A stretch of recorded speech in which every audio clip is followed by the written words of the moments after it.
Timberwolves, because while the Timberwolves are a better defense, the Mavs are still a stout defense while also just being way better offensively.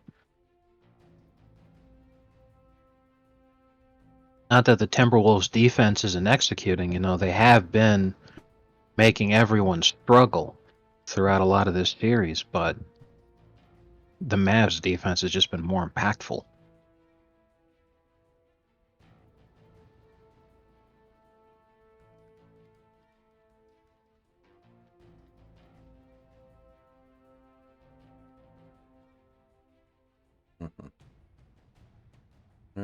Okay. Yeah, Yeah, what if this ends?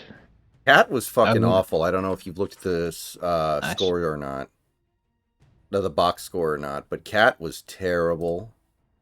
Nice. Edwards was actually pretty good. Yeah, and that fits with the stuff that I've said, which is that if Ant has a good game but his teammates don't, they're not going to win. And if Ant has a bad game but his teammates don't, then they can win. Mm-hmm. Ant is basically completely irrelevant to whether or not the Wolves win the game.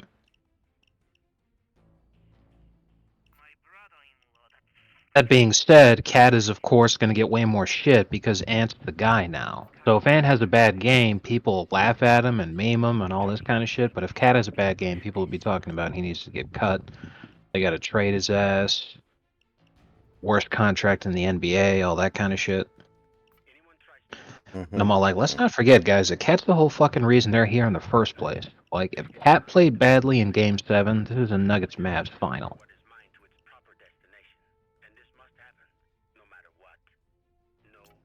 And Ant played like shit in Game 7. Matter of fact, Ant played like shit in Game 7, Game 6, and Game 5.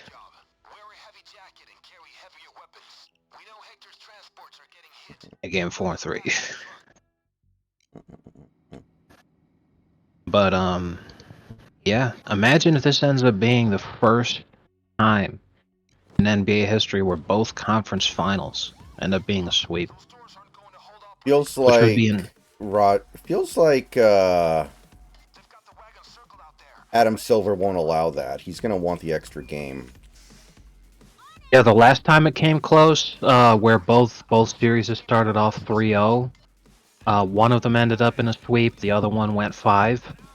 Mm-hmm. And that fraudulent game that one of those teams won, I forget which one it was and which year it was, but I do remember that everyone was like, "Wow, that was complete horseshit." Refs totally took that game over. Yeah, I wouldn't be surprised if Silver sent the message, "We can't let that shit happen." But for sure, this is not what anyone expected, and more importantly, it's kind of wild that this would happen when these games in the moment have been so close. Yeah. Like, Pacers Celtics is about to be a sweep when, in a world where the Pacers don't choke games that they have no business losing, worst case scenario, they're up 2-1 right now. And Wolves Mavs has been extremely close down to the wire also. Yeah, Just the Wolves choking. that Kyrie Luka combo closes games remarkably well. I did not think it was going to work like this with those two at all. This is literally exactly what they wanted. When they paired those two together, this was what they envisioned happening. And it makes sense because this is what they needed. They needed the guys around them to be able to produce and contribute throughout the entire game, so that those two didn't have to do it all. And between PJ Washington and Derek Lively and a lot of the other guys that they've had that have been contributing a lot, they're getting the chance to put Kyrie and Luke in that position where they can say, okay, the game is very winnable in the last 5 games. Now all Luke and Kyrie need to do is just what they do best. In previous years, they just haven't been able to get that done because they haven't had the guys able to just actually keeping them in the fucking game. Anytime Luke or Kyrie leave the court, it'd be like, rip Mavs.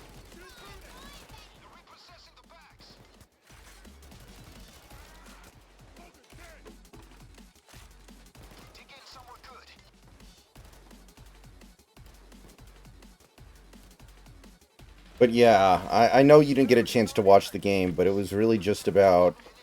Cat has the look of a guy who's going to get traded to the Washington Wizards in a year or two for like a salary dump, just so the Wolves can get rid of him. Like, that's the vibe I'm getting off of Cat right now. That makes sense.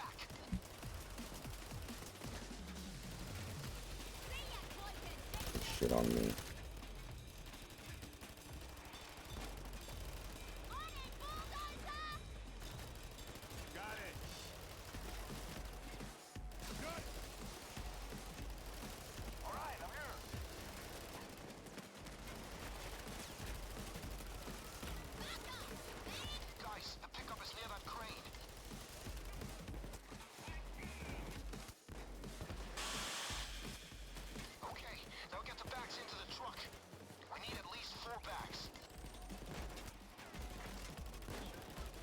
So, I'm assuming you pretty much literally just woke up a little bit ago, right?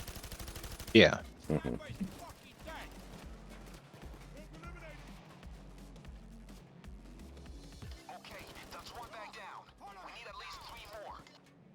Yeah.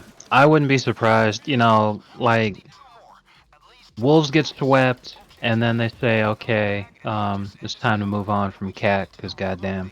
Mm-hmm. That would not surprise me. But at the same time, what also would not surprise me is if they didn't, for two reasons. Is number one, Ant needs help, Mm-hmm. and it's the Wolves. What are they going to replace him with? Someone who isn't making $50 million a year to be like fucking poor man's Ryan Anderson from a couple years ago. Right. No, I completely agree with you. Because I was looking at the play-by-play for the last 3 minutes, Mm-hmm. and Cat did it again, where he chucked a horrific 3 early in the shot clock in a close and winnable game and bricked it. And it's like, dude, I don't know what the fuck he's doing, but like this kind of shit is what ends up getting you benched. Mm-hmm. But it's definitely the question of, you know, who could the Timberwolves even realistically replace him with to give Ant help? And it's not because there's no guy that couldn't do the job. Obviously, it's just because it's the Timberwolves. Who could they get? You know, because guys like, you know, even though there's plenty of amazing free agents this offseason that they would be able to pick up and replace Cat with them to give Ant some help if they were a serious franchise. You know, like Paul George and James Harden. Hell, even if the Pacers couldn't keep him, Pascal Siakam. Mm-hmm. Even though there's guys like that, absolutely. The Timberwolves aren't getting any of them.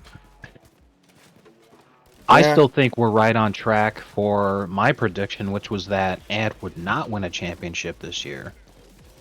And when he didn't, the narrative would very quickly become that Ant can't win in Minnesota. And he needs to move on from that franchise if he wants to have any chance of winning a championship. And even though it'll be a bullshit narrative that's complete nonsense, because like the only thing you need to win a championship is to actually win the games, you know, and in current year there's no such thing as a small market anymore to me. Yeah, the Bucks won a title. That's like Exactly. silly to argue now. Right, you know, there's no such thing as a small market because any city that is large enough to have an NBA team, it doesn't matter what your fan base is like. going into it, because when you win a championship, you will get fans. People forget, but the Warriors before Steph Curry were the retarded little brother team in California, because they just gone Yeah. through that great Kings era with Chris Webber, where they were constantly competitive and got robbed the chance to go to the finals from the Lakers. Then you've also got, of course, the Lakers and the Clippers. While they were a complete fucking joke under Don Sterling, they still played in LA. People cared more about the Clippers than they cared about the Warriors. The Warriors were just there. But then now the Warriors are the most popular team in California because they won championships left, right, and center. Then LeBron came to LA, and then the Lakers became popular again because they started winning. When you win, you get fans. So if Minnesota with Ant had a dynasty where they became like Jordan's Bulls and won like 6 championships, there would absolutely be a shitload of Timberwolves fans all over the country because people chase a winner. Hmm.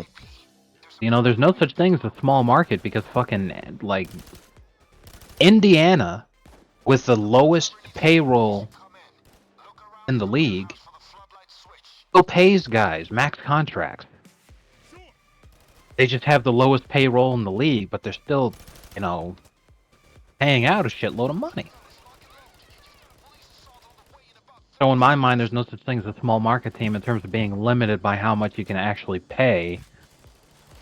You just end up in situations like the Heat have, where Mickey Arison doesn't want to spend a large amount of money because he's cheap and, whatever. I think he would in the If, right circumstance, but he doesn't. He might do it for like a super team, like another LeBron Wade Bosch situation. But yeah, and him paying a ton of money just has to go with like going way into the luxury tax, hmm because again, you've got Jimmy who's on a max deal. You've got Bam who's making a shitload of money. You've got Tyler Hero, and now Rozier is going to be making a shitload of money too. Before Rozier, Rozier will be making as much money as Kyle Lowry was making. hmm These guys are still getting paid a shitload of money, and that's my whole point. So, with saying that Ant has to leave Minnesota in order to win because they're not going to pay to get him the help that he needs, it's going to be a bullshit narrative that's just going to feed the concept of getting Ant to one of the bigger markets in the NBA wants him to play for. Like if Ant went to the Lakers, the Celtics, or the Knicks, that would be a dream come true for the NBA. yeah, I kind of feel. What if they get him to the Bulls since he's supposed to be Baby Jordan? That would be very interesting and would be a possibility too, because again, Chicago's the third largest market in the Yeah, USA. So and the yeah, it's Bulls have definitely not on been the menu. good. Have not been very good for the last 25 years. They had the little run with Rose. They had a little run with God, Luol. Who was their best player in like that little era they had where they swept the Heat in the first round right after the Heat won the title? Remember that Bulls team? They had like I want to say In I 2007. yeah, I think they had Ben Wallace on that team after he left the Pistons, I want to say. Trying to remember who was on that team. Yes, Ben Wallen was on that team. Here's the full roster listed by Basketball Reference. Malik Allen, Andre Barrett, P.J. Brown, Luol Deng, Chris Duhon, Ben Gordon, Mm, Adrian Griffin, Kirk Henrik, Victor, I don't know how to pronounce that. I'm going to try Kravapa, mm-hmm. Andres Nocioni, Cabo Cephalosha, Mike Sweetney, Tyrus Thomas, and Ben Wallace. That doesn't sound like the kind of roster that would sweep anybody in the playoffs, but that 2007 Heat team was pretty depleted. Yeah. That's where the famous GIF comes from. On ring night, Alonzo Mourning sitting on the bench. The Heat are getting blown out by like 30 points. And he's like shaking his head for a minute and then he shrugs. You know Yeah. which one I'm talking about, right? Yes, the classic. What really sucks is that was Pat Riley's last year coaching. Well, second to last year, actually. Yeah. Yeah, the second to last year, Pat Riley coaching, where they went 15 and 67 in order to win or try to tank for those great draft picks, and they got who they wanted because it was the option 1A and 1B kind of deal, where Mike Beasley was looked at as being just as goated as Derrick Rose. Mm-hmm. So, they got the fucking guy that they wanted, and then he just turned out to be a huge bust. And that experience was so horrible for Pat Riley, especially his last year coaching, that he just gave up completely, said, fuck it. He retired as a coach, and more than that, he said, we're never building through the draft again. I'll be damned if I go through that shit again. Yeah. And it was a wrap.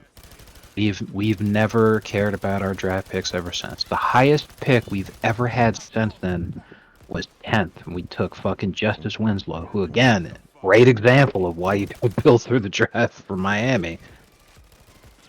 Justice Winslow was an okay perimeter defender, but he was looked at as being like his ceiling was like a super Ron Artest, Mm-hmm. which was never going to happen. But the more realistic comparisons people were giving him was like a Shane Battier type, where he'd be an amazing 3-and-D guy, Yeah. but his jumper was just always broke, and his defense was mid. Like he was maybe above league average, but like black.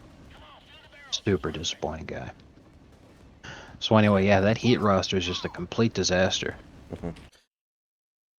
Yeah, You've got the corpse of Alonzo Mourning and Gary Payton both.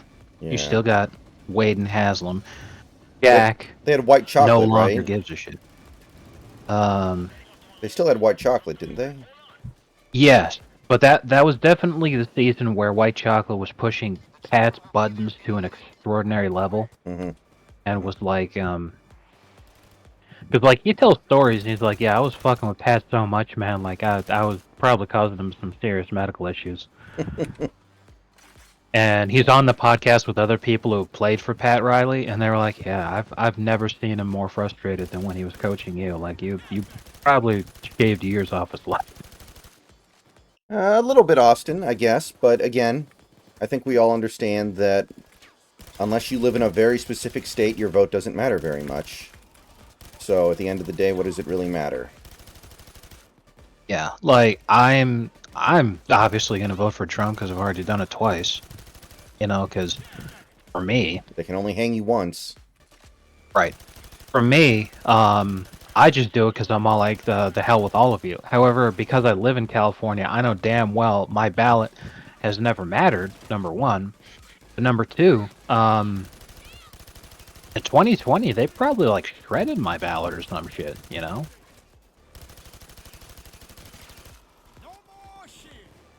I mean, there is a way to track your ballot status after you send it. Not that that's necessarily a process that you're going to completely trust either. Yeah.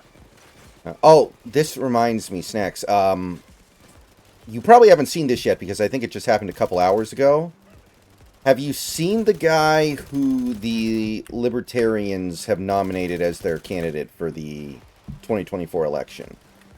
No, I haven't. His name is something like Sean Oliver. Apparently he's a... Hold on, let me... Okay, let me make sure I get the name right here.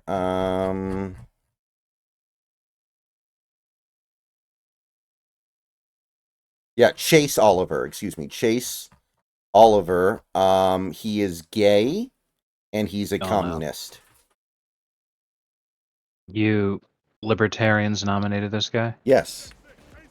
Like, I can understand them wanting to Oh, lean no. a certain way with their candidate because they're trying to get votes. But why have they chosen this path? Why are they going to such an extreme here? Why do they have to go to the furthest extreme here? They're like probably more left than the Green Party now. That's the only thing that makes any sense to me at all in terms of what they're doing is that exactly like you just said, they're just trying to pull votes away from the left. But I can't say that that's what they're actually trying to do because of the way that Trump got booed at the convention when he was talking to him. So I am glad that he fucking roasted those dipshits. And he's all like, yeah, you could vote for me and support me if you want to win. But, hey, if you don't want to win, then, yeah, you probably shouldn't. If you're happy getting 3% every 4 years, yeah, yeah. Just keep doing what you're doing. Go ahead. And they're all booing him and shit. Is it boo? They're all fucking furious that he just called them out. He's like, yeah, you guys getting, 2 or 3% every year, hey. I mean, I read into But that a little bit. Apparently, it was a loud minority that was booing him. It really wasn't as bad as some people are painting it out to be. Because, of course, when you're booing, even when you make up even like 20% of the crowd, the booing is going to be loud enough for right. people to hear it. Well, that is, regardless, Trump roasting the Libertarian Party for their, they absolutely deserving to hear that shit. Was very amusing. But the important thing here is that this, like, you don't understand how much absolute fucking contempt I have for people that smoke weed, and this is why. Because when I had just recently graduated from high school, registered to vote, and the first time I registered to vote, I registered as a libertarian, is because that was the party that was really hanging its hat on we're what the Republican Party should be. We're actually the party of small government. We're actually the party of individual liberties. We're actually the party of, this, that, and the other thing. But the slow and steady shift left further and further and further is because over time, they just became the weed party Mm-hmm. to the point where, like you said, they literally just nominated a gay communist to represent their party as the presidential nominee. That's unbelievable. A fucking gay communist.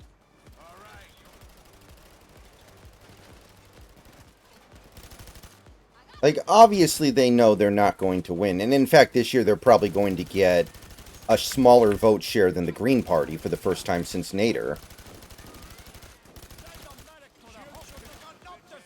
It's just unbelievable. But, man. Yeah. I Talk mean, about, like, Gary read the fucking Johnson... room, guys. Like, Gary Johnson wasn't a libertarian either, but at least he was, in the ballpark. Yeah, he had actually won an election before, since he was governor of New Mexico. Mm-hmm. But no one could sit there and say that, he wasn't electable. Yeah. But Jesus Christ, a gay communist. Yeah, and also... Like, this is like something that Rent is... You know what I'm talking about, the Rent is Too Damn High party. This is like something they would do. Just like, it doesn't really matter if you take us seriously or not, because we're not worth taking seriously.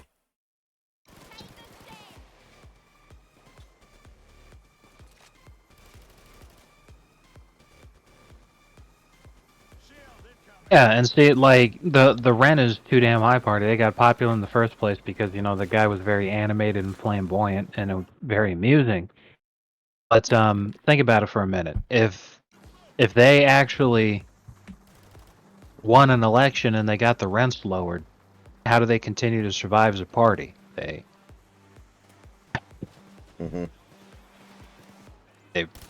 already did what they said they were. So, like, if you don't care about the rent because you're instead, say, a homeowner,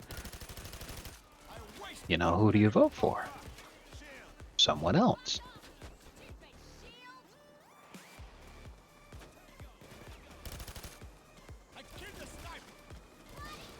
And that's one of those things when you make a political party that way. Our entire purpose is not to win elections.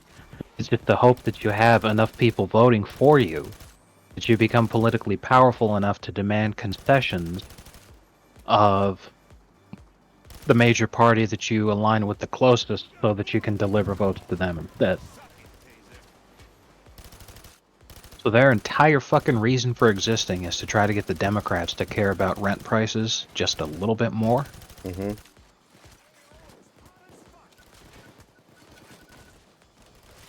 Which is just fucking idiotic, because, like, the vast majority of Jewish people in this country vote Democrat, and they're all the ones who own the apartment buildings anyway.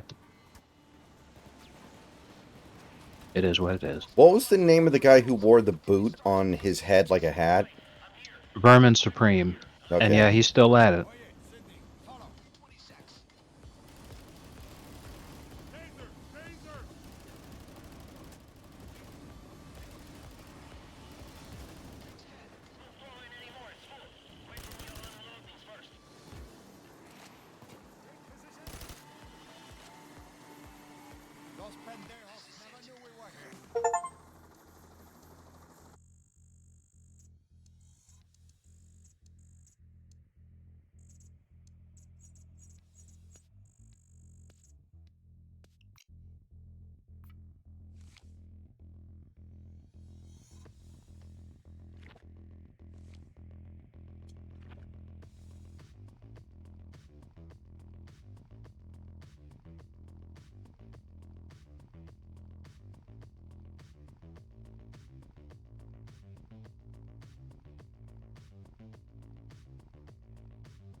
Like the people who were booing Trump at the Libertarian Convention,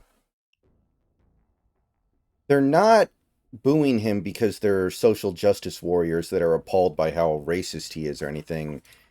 They're booing him because they want him to be more libertarian and they want him to, like, abolish fucking driver's licenses and stuff. So, That's not even the platform anymore. The platform is literally just dude weed. And they're getting everyone in the country that wants legalized marijuana. They somehow co-opted the fucking Green Party's platform and became, like you said, a worse version of the Green Party. The only thing any of those chimpanzees care about is legal weed, which is retarded because it's basically legal already. There are more states in the country that have legalized it than not. And you've already got Biden talking about he wants to redo the scheduling thing so that weed's not federally illegal anymore. So then, of the states that still call it illegal, they can just decide for themselves.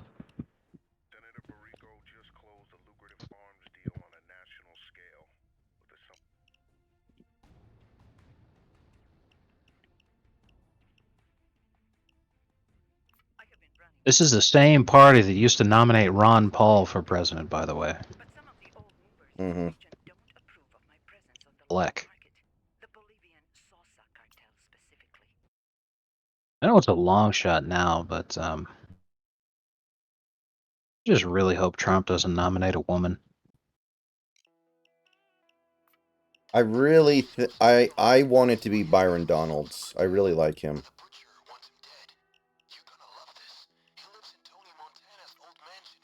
As long as it's not a woman, I don't care who it is. I'm happy with whatever.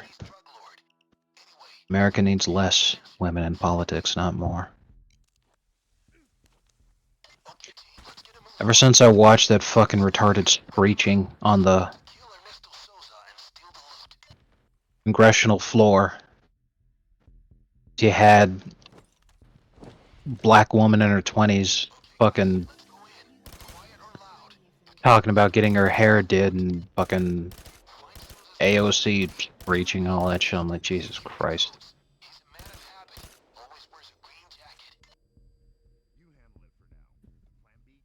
Trashiest women imaginable. So in that sense, she's actually an excellent representative of her community. Yeah, actually. Very true.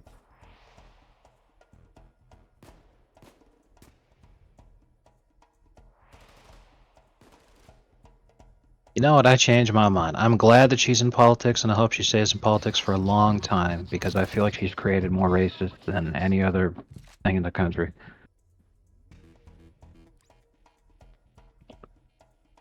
The work must continue.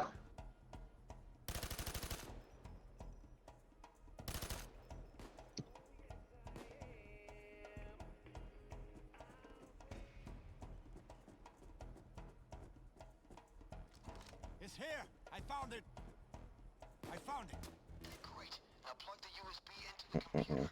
Look for a laptop. It should be near the house.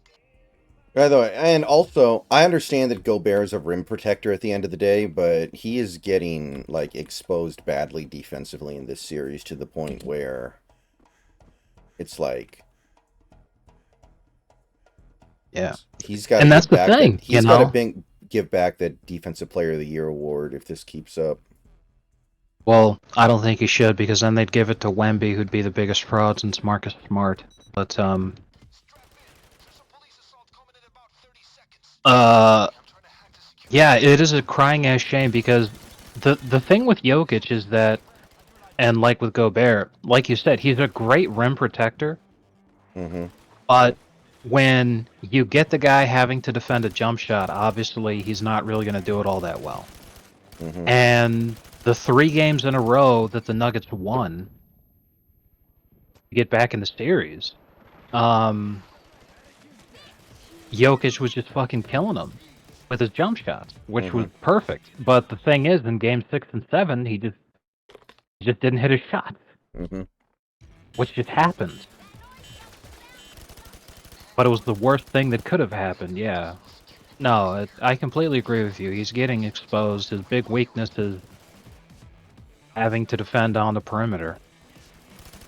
Which is why I've called a guy like Bam a better defender for so long, is because, yes, Gobert is probably one of the better rim protectors that we've seen in the history of the league. However, he can't guard all 5 positions. Bam can. And I consider that a lot more impressive. Like, it feels like Gobert is winning these Defensive Player of the Year awards because people who are still thinking about basketball in, like, the 80s and 90s and even 00s when rim protection was king are the ones deciding it. When the reality is, most teams that win titles these days are jump shooting teams. Like, these Mavericks would be. They're a jump shooting team. Like, the Warriors won 4 titles as a jump shooting team. The Mavericks that won the title with Dirk were a jump shooting team. The Heat were a jump shooting team when they won 2 titles. Like, that That kind of... Cavs team that managed to win 100%, they were a jump shooting team. Mm-hmm. That Raptors team was all about shooting jumpers. Mm-hmm. Yeah, no, I completely understand what you mean. Like, the thing is the Wolves were the top defense in the league this year, and a big part of that, of course, is Gobert's anchoring defense defending the rim. But that doesn't mean that he's the only reason that they have an amazing defense. Yeah. Like, Anthony Edwards is McDaniels- actually a really good defender, too. Right, Anthony Edwards is a very good defender. Jaden McDaniels is one of the best wing defenders in the league. And they have a very easy job because the only thing that they need to do is defend the 3, defend the perimeter, and force the offense into Gobert. Because again, while he is a great rim protector, at protecting the rim, he's one of the best in the history of the league. He just can't defend the perimeter. He can't defend jump shots, which means that if he was on a team that really struggled with that, then he wouldn't be able to make them the top defense. But if you've got 2 great wing defenders who all they need to do is just force their guy into the help where Gobert's waiting for him, different story. I'm hacking the system through the computer. Good. The computer is working again, without interruption. Okay. And also, the Timberwolves play with tremendous size compared to most teams because they basically play 2 centers. They have Cat and they have Gobert. Yeah, somebody was making a good point when they were talking about Marcus Smart winning the award, is that the way it often goes with Defensive Player of the Year is that you'll win Defensive Player of the Year just because you were who the media considered to be the best defender regardless of whether or not you are.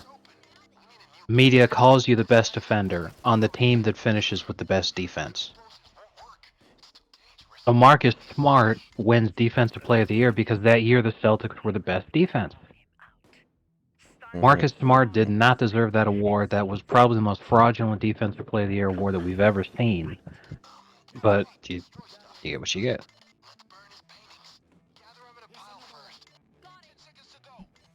Okay, search the place.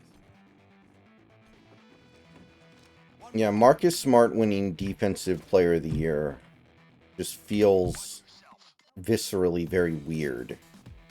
I'm on it. Come on, run.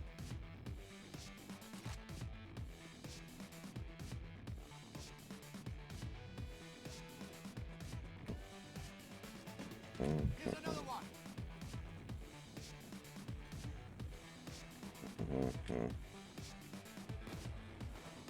That's great. Pile them up there.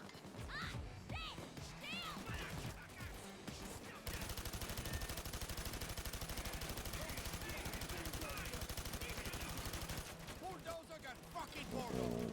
Shield. Draga, follow me, now.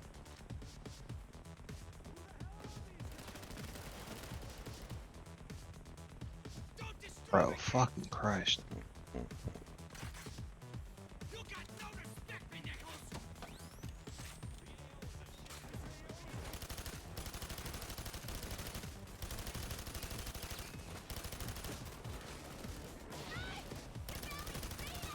Bastard taser is dead.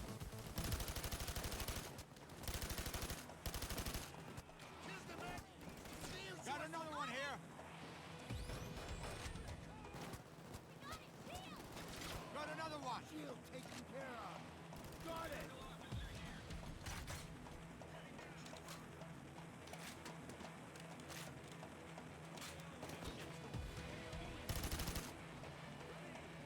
Out of here.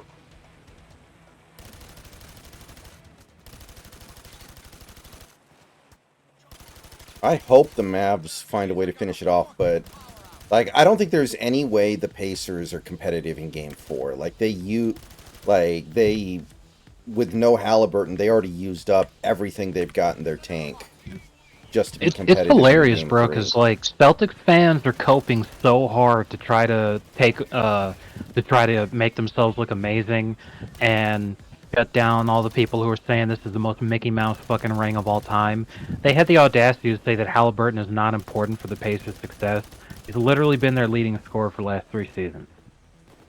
Yeah, that's really Like- goofy. Like, Jesus Christ, bro, shut the fuck up. These Celtics fans are out of their minds. They're also trying to sit there and be like, oh yeah? Well, you know what? We've missed Porzingis the whole time.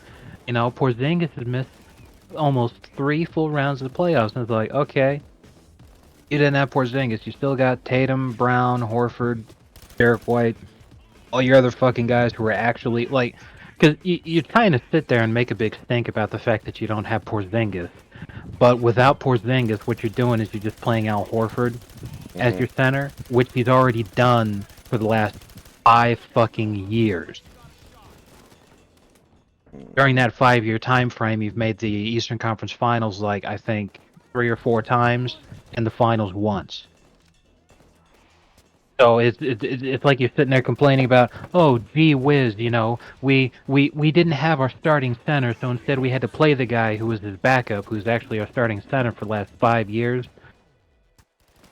Like, come on, bro. And who was the main reason why they had that miracle comeback in game 3, by the way. He played one of the best games that he's played in a decade, I think. Right, it's not like you're losing LeBron and you have to replace him with Ricky Davis. You know? It's more like you lost Ricky Davis and you had to replace him with Ron Artest.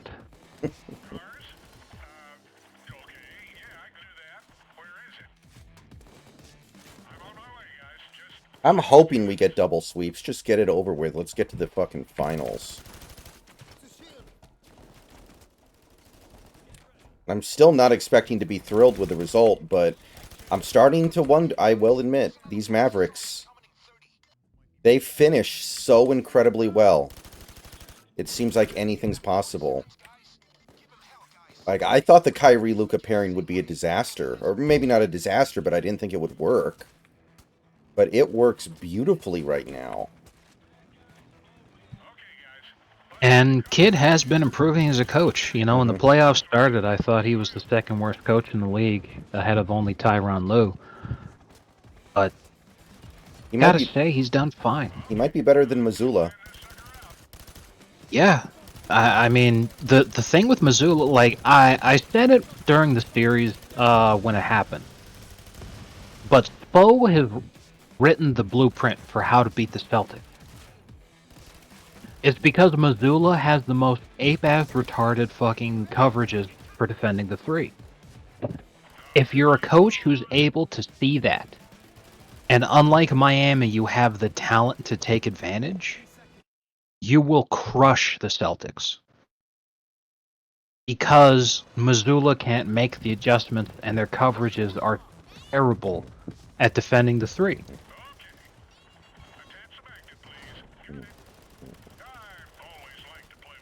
So if Kidd can see the weakness in that defense, the way that Bickerstaff didn't and Carlisle didn't. Well, I can't. maybe Carlisle has, he just doesn't have the talent. Well, it's not even that, because they. Because I was even going to say, I'm all like, you know, Carlisle I think has, but the problem with the Pacers has just been that they've choked away these massive leads, but they got those massive leads because they saw the weakness, they just couldn't fucking hold on. The Mavs are a much better defense than the Pacers, and, you know, Rick Carlisle's history with not just Jason Kidd, but also the Mavs as a franchise, maybe he says, he's like, oh, hey, by the way, try this out. Yeah. And, like, And if when that's you the do case, the Mavs something could enough, humiliate Boston. eventually you're going to get good at it. Right. Eventually, you know, you put enough time into something, you're going to end up getting pretty good at it. Even if you're not naturally good at it. And he's been a head coach for a long time. Yeah. Now, I just hope that I'm not coping because I want the Celtics to lose so badly. But with the way that the Celtics have been playing, and the fact that Missoula has not ever fixed his problem with defending the three. And the Mavs are a very good defense, and the way that they've been playing, man, like, obviously these games are close, so it doesn't sound like you should say that the Wolves are being humiliated, but truly they are being humiliated. They're the team with home court. They're on the verge of getting swept here, and the reason for that is because in each and every one of these games, at least one, if not both, of their star players that play like absolute fucking dog shit. So yeah, big time, the Wolves are getting humiliated.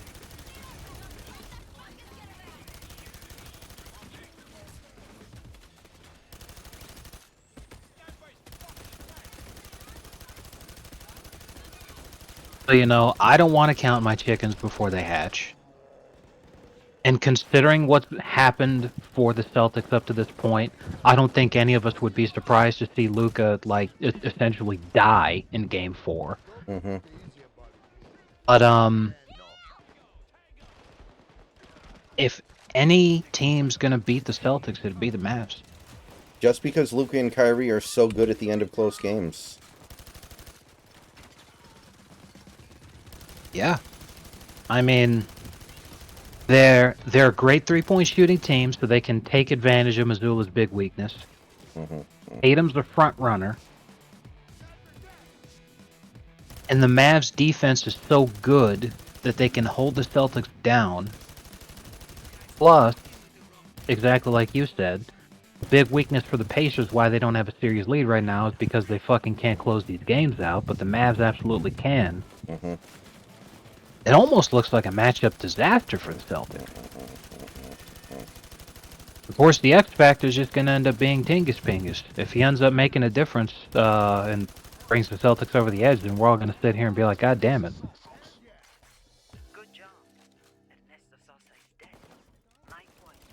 But right now, it feels like the Mavs have got all the pieces to the puzzle.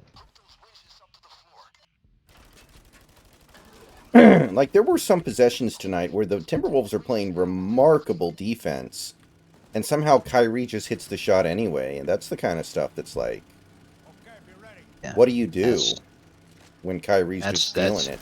exactly that's his identity. Hmm. That's his whole career. But I tell you what, man,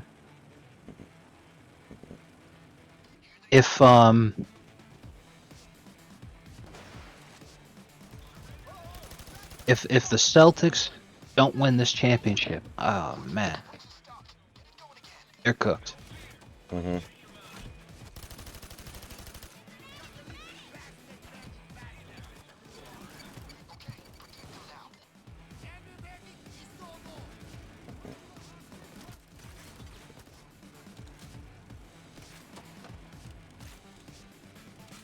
But if the Celtics do win the championship, I think that I'm going to be about as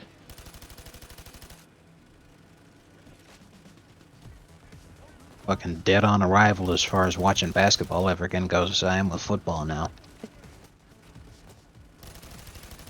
I mean, it's going to be a hard pill to swallow, but, you know. After everything that happened, all this Mickey Mouse shit, I'm all like, why does everything have to be as hard as possible for Miami, but Boston can fucking walk to the finals? Like,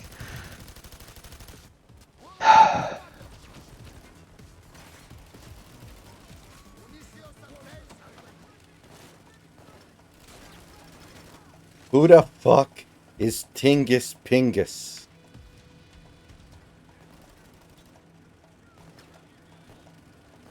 I got a medic back here.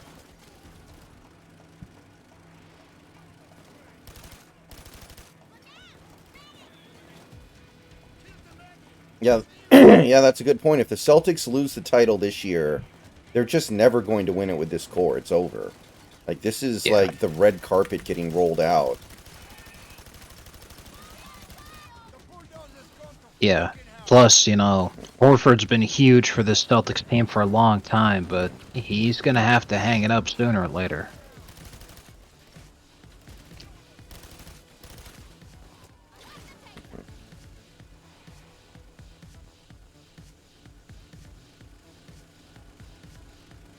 Al Horford's 37. This is his 1, 2, 3, 4, 5, 6, He's been in the league the same number of years as KD.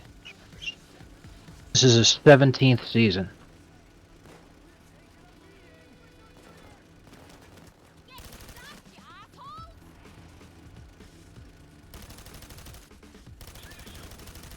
Dead medic.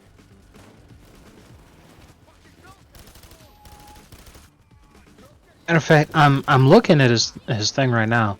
He's been with Boston. You know, he ended up there when they did the Gordon Hayward thing. He was there for 17, 18, and 19. Hmm. Then in the COVID year, he was in Philly Oh, yeah. first season. The year after that, he's in OKC. When he comes back to Boston, they make the finals. Hmm. Bulldozer's dead. Destroyed it. So you just sit there and you're like, why the hell did they ever get rid of him? Like, Once they got the Jaylen Brown, Jason Tatum duo together, they would, like, swap out the other parts every year, it felt like, just trying to find that right combo to win the title.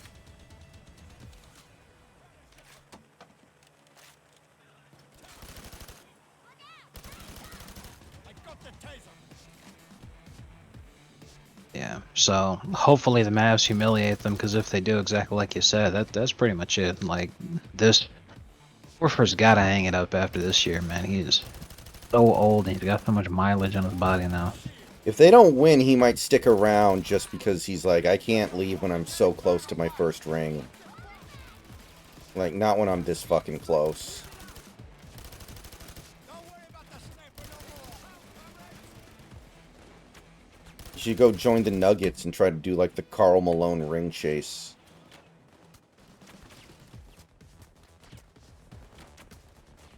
Fuck yeah.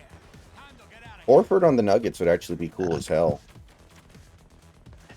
I wish nothing but misery upon the Wolves because, like, God, the Nuggets being so fucking close, and then they lose to this Wolves team because the Wolves team played way above their capability, and then the Wolves team gets humiliated by the fucking Mavericks. Like, they deserve nothing but misery after this. I hope that they are forced to stick with Cat for his whole career, and Ant leaves them. Like the worst curse I can think of. Yeah, again, the example that I used was like those old Chargers teams with Phillip Rivers, where they would play one really good playoff game and beat a team they should not have beaten, usually the Colts. And then the next round they'd shit their pants, and it'd just be annoying because it's like, why couldn't you just fucking let the goddamn Colts or whoever through so they could give us a real playoff game in the next round? Why did you win that fucking game just to no-show this thing? That's why that Marlon McCray moment sucks so much ass. Is because if he doesn't get the interception and fumble it, like literally just the fumble was the only problem, then the Chargers win the game. And if they win the game, then they advance to the championship game against the Colts. And like you said, the Chargers had the Colts number pretty much forever. Yeah. I don't know what the fuck it was, but they just always kick their asses. Every single fucking time. So they do that, they advance to the Super Bowl against the Rex Grossman Bears. Yeah. It's a wrap. LaDainian Tomlinson would have a ring, Phillip Rivers would have a ring. Chargers would have a ring, Antonio Gates would have a ring. Right. I think Keenan Allen... No, not Keenan Allen. Who am I thinking of? Keenan McCardell was on that team. Yeah, Keenan McCardell. He was a fun receiver. Truly cursed.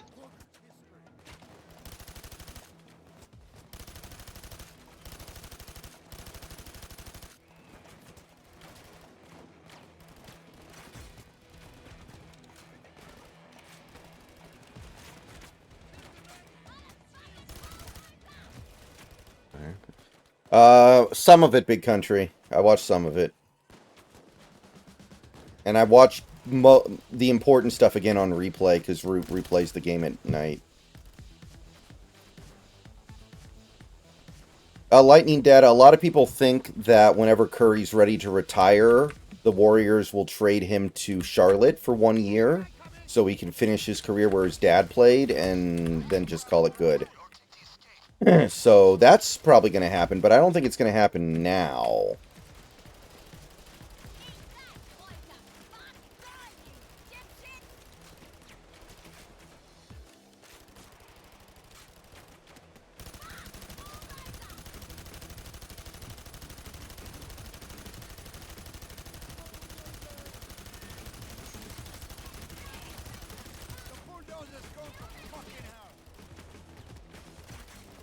Yeah, Polanco's going to be out for a little bit, and honestly, I can't be upset about that, with how completely pants-on-head useless he's been.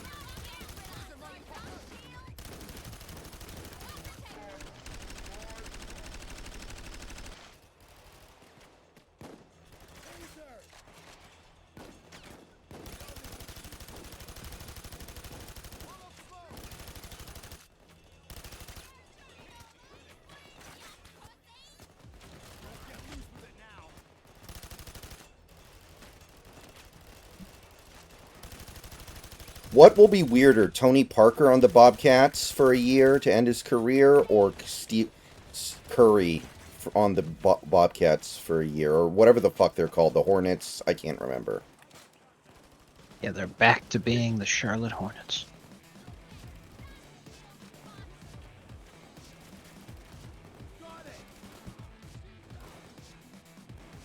I think Tony Parker is weirder.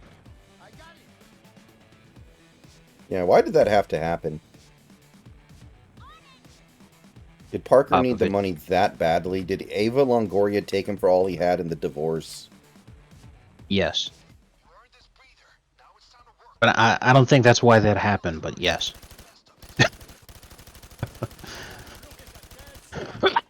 I mean, honestly, she might have more money than he does. Maybe there was Al Hermony or whatever the fuck it's called. When the woman is forced to make payments, it's called palimony. So it's alimony, but with a P in front. Mm-hmm. Yeah, in July 2018, Parker signed a 2-year contract with the Hornets, and he played literally 1 season before he retired. Yeah, and Hilarious. I'm sure he knew he was only going to play the 1 more season, but, like, what did he get out of that? You know? Just, like, another year of staying in shape? So he doesn't have to release more rap albums? Oh my god. It's pointless. The Spurs could have easily paid that. Are you shitting me? Bro, the contract was 2-year, $10 million. Hmm.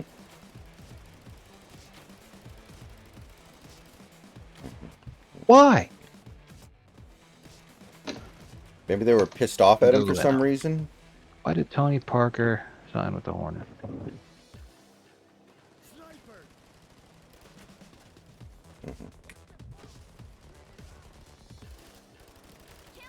Hey, Dallas, follow me now.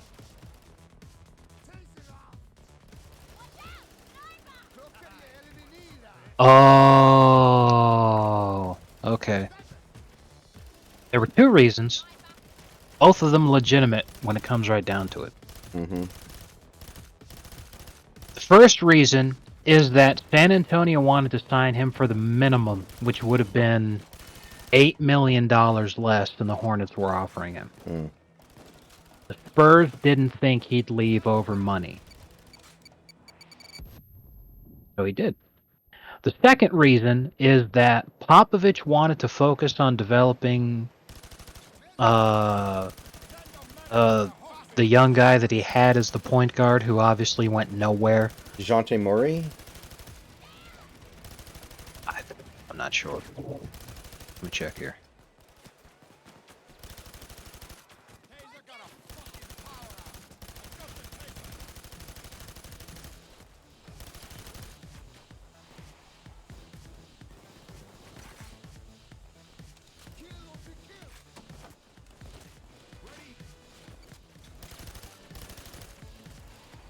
Yes, it was Murray who bailed as soon as he could. Excellent. Mm-hmm. It's all those fat women in San Antonio. Exactly. Spurs are noobs. So yeah, Popovich wanted to develop Murray, so that's why they tried signing Parker to the minimum, because Popovich was like, hey, I'm barely going to play you. Mm-hmm. And Tony was like, it's my last season, bro. I want to keep playing. And Popovich was like, well, that's just too damn bad. And Tony was like, all right, see ya. He 100% made the right decision. Spurs should be ashamed of themselves for that. Yeah. Basically, like, as soon as Tim Duncan retired, loyalty for the Spurs franchise went out the fucking window. They don't deserve happiness. They're pieces of shit.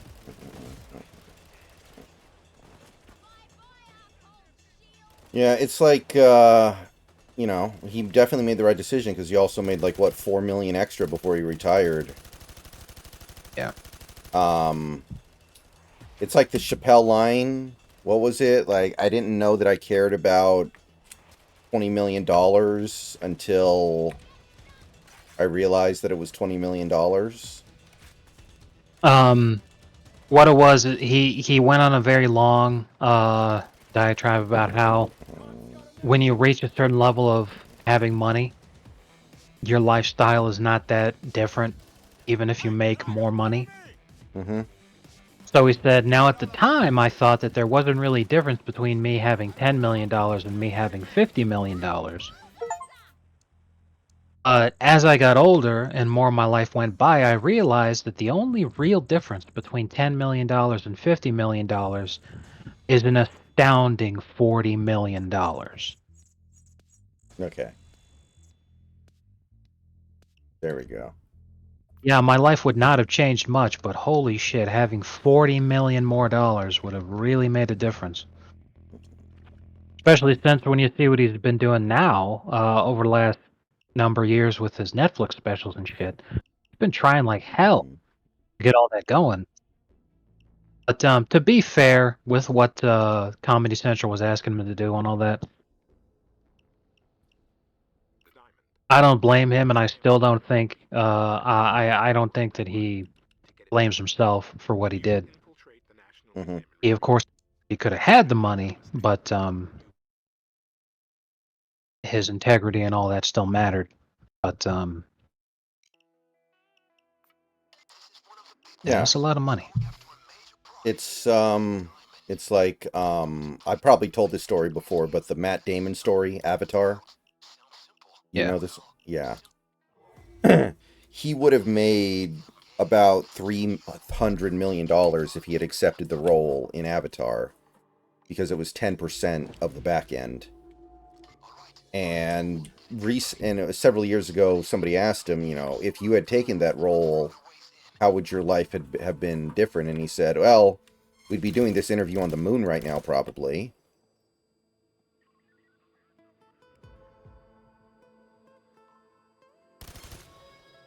Because, like, I wouldn't be surprised if Yeah. his net worth was less than $300 million. Yeah. If he had done that movie, but he Mhm, still had like the same career otherwise, mhm. he would be the highest net worth actor in the world. Yeah.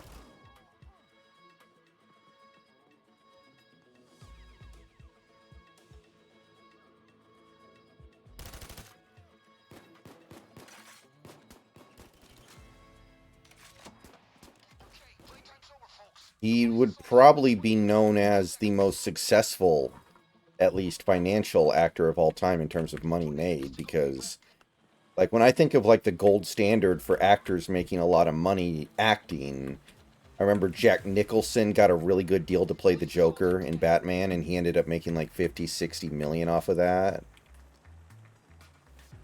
And I think Arnold Schwarzenegger in Twins made a ton of money. Yes.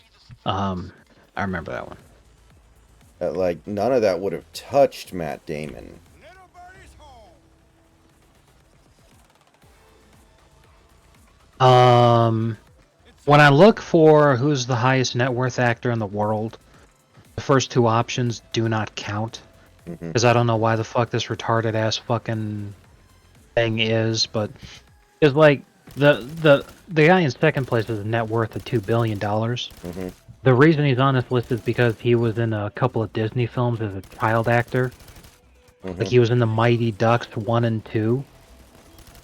He retired from acting at age 16, and he's more popularly known for his work in the cryptocurrency industry. Oh, Pierce okay. is the chairman of the Bitcoin Foundation and co-founder of EOS Alliance and many other companies. He also plays a significant role as one of the largest investors in Ethereum. Okay, yeah, that So like clearly that doesn't count. exactly. So it's like, why the fuck is this here? And then the broad in first place is a net worth of $3 billion. She starred in the movie Endless Love in 1981. However, the reason that she's fucking rich is because her husband is Tony Ressler, who is he's a billionaire businessman. He co-founded the private equity firms Apollo Global Management and Ares Management, and he owns the Atlanta Hawks. Mm. So they have the audacity to fucking count that as her net worth. That's total bullshit. So the guy who actually deserves to be in first place, funnily enough, is Jerry Seinfeld. Mm. That Net makes worth of sense. $950 million. Yeah, but a lot of that's from comedy specials. I guess that's kind of acting. Well, a lot of it also a ton of money from because Seinfeld obviously still being broadcast, so he's Hmm. still making a ton of money on those royalties. It's the same reason Larry David got a shitload of money. Second place at 800 million is The Rock. Okay, yeah, that one makes sense. That one I buy. I'll bet Robert Downey Jr. is up there too, because by the end of the MCU stuff, he was. I think he got paid $100 million for Infinity War and then $100 million for Endgame, and he also got $15 million for Spider-Man: Homecoming, even though he's in that movie for like 8 minutes. Whereas the actor who played Spider-Man got less than $1 million. Hilarious. Sixth place, I had to skip fifth because it wasn't a real actor. But sixth place is Tom Cruise. Ah. 600 million. Yes, that makes sense. I buy that. Seventh place, 500 million, George Clooney. Makes sense. Feels like he hasn't acted in forever, though. I haven't seen him in anything in a while. Yeah. Then 8th place, Robert De Niro. 9th place, Kevin Hart. 10th place, Arnold Schwarzenegger.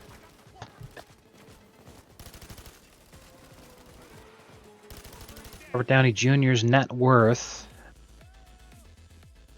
is 300 million. So he's close. As Arnold's was 350 when he was in 10th. Now, let me give you a tip. Do that again. Make sure you defend the circuit box that the security room is wired to. Keep the cops from interrupting. Yeah, I remember reading about Terminator 3 right after it came out, about how when it was first announced, Arnold said, I'm only going to come back if James Cameron is directing it because, you know, he directed the first two. He should be part of this. This is his franchise. And then James Cameron was like, dude, I'm not coming back for Terminator 3. Just ask for as much money as you can get and do it. Which I always thought was pretty funny. Yeah.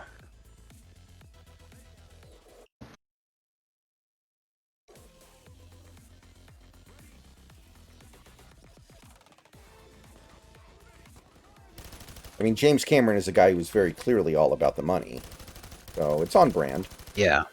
My favorite James Cameron story is he was directing The Abyss with Ed Harris. Yeah. And there was a scene where he wanted Ed Harris to do method acting of being scared of drowning. So he didn't tell Ed Harris that that they were going to do something for that scene specifically. So it actually was dangerous, and Ed Harris very nearly did actually drown. But then Ed Harris refused to work with James Cameron ever again. He fucking decked him. Yeah. I mean, I understand that. I don't want to drown. Yeah. Yeah. They, when they filmed Hans Gruber's death scene in Die Hard, they didn't tell Rickman when they were going to drop him. So his look of surprise is legitimate, and he was not very happy about it. Yeah. I remember reading about that, too.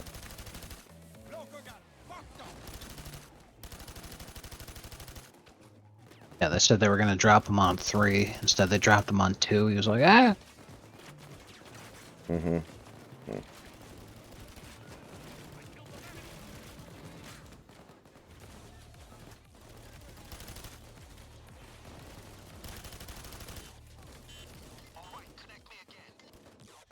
Best Christmas movie.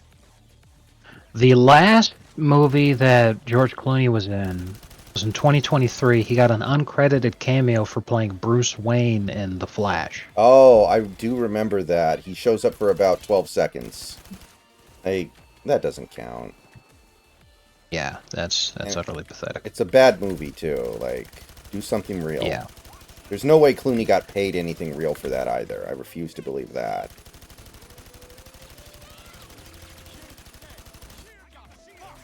As an actual, real, legitimate, no bullshit movie role, his last real one was Hail Caesar in 2016. I remember that.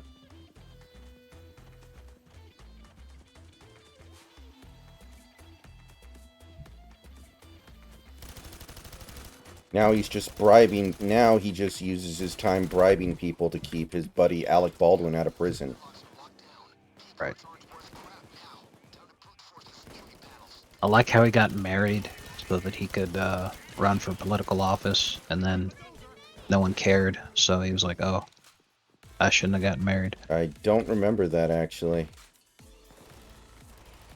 Well, because George Clooney was very famous for being the lifelong bachelor, and then all of a sudden he's finally getting married to someone that no one even knew that he was fucking dating. It came out of left field because he was dating Stacy Keibler for a really long time, Hmm. and then he breaks up with her, and then like a year later he's getting married to some rich Indian lady, and everyone's like, "What the fuck?" I wasted that medic. I was like, well, he's getting married because he wants to run for public office. And then he started making a bunch of political comments and shit, and it really didn't turn out well. Because Hillary lost. Hmm. So all that money that he pissed away, given to the Democrats, just went into the ether. So it was like, well, shit. Shield, motherfucker. And that's kind of sad that you, as a world famous actor, can't find a way to win a simple election. Like, that is kind of... Went down, baby. It should not be that hard to find an election that is, like, trivially easy for you to just win. There are tens of thousands of political offices that you can find in the world to hold.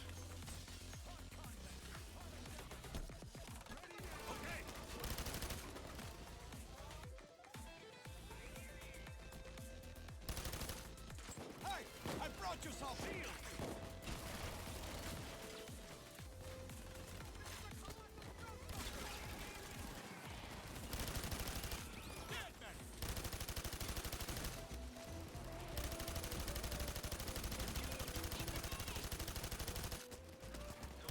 I continue to believe.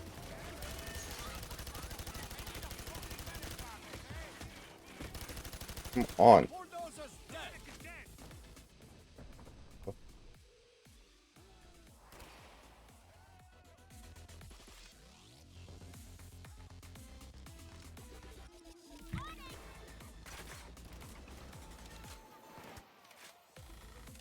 It's a cloaker. He's dead.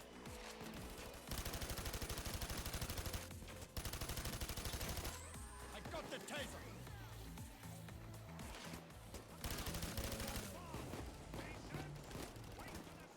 Good. Now keep the cops off of it.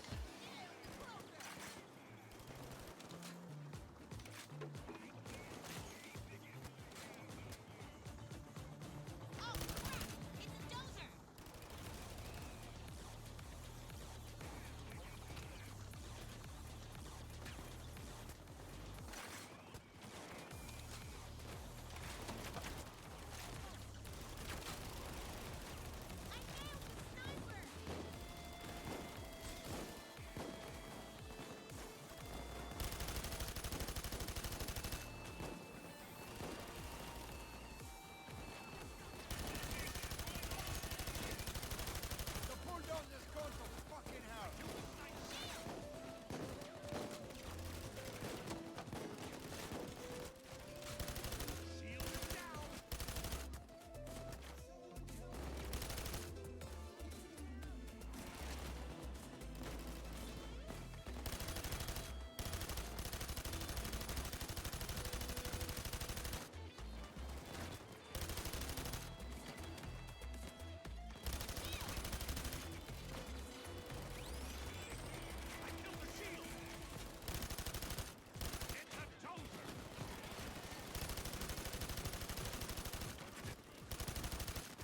No more taser, my friends. That's it for the time box. Let's get through that last door.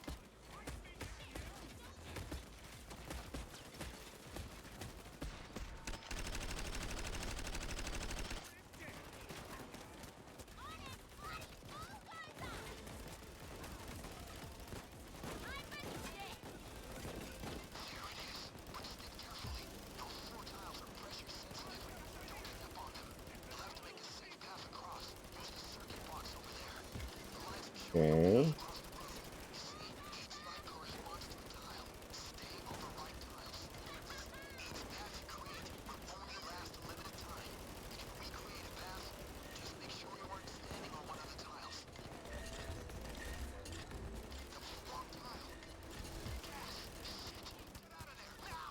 Shit. God damn it. No. Hmm.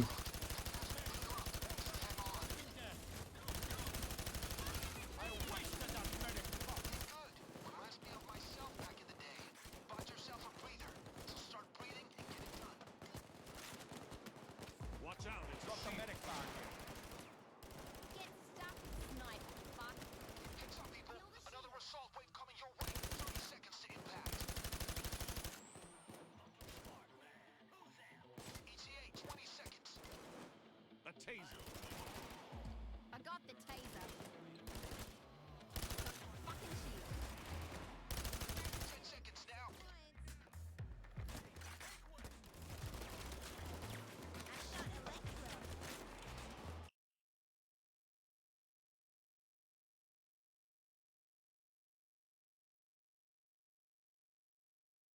I got the shield. So the most recent Foxford, is that just a reference to the fact that the guy representing Scotland at the United Nations is black? That's the joke of the comic, right? It's not just a reference to that. It's that like all of Western Europe is being flooded with Africans, Mhm. and even their fucking political representation, none of them are actually the ethnicity of the country that they allegedly represent. So that's the joke. We will never forget. So you've got the guy representing the United Kingdom looks all pissed off. Well, the guy who represents Ireland is standing and he's making a big spiel and all that shit. But they're both obviously Africans. So it's like, what the fuck are you even?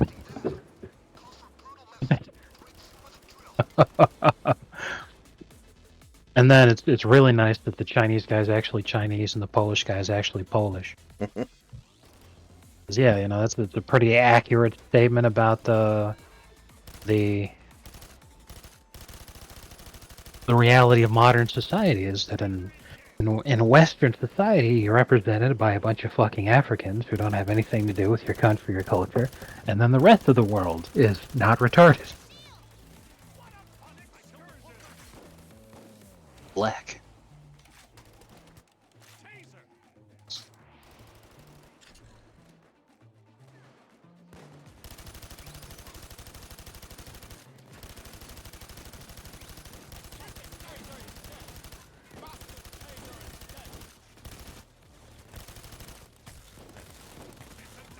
I got the taser.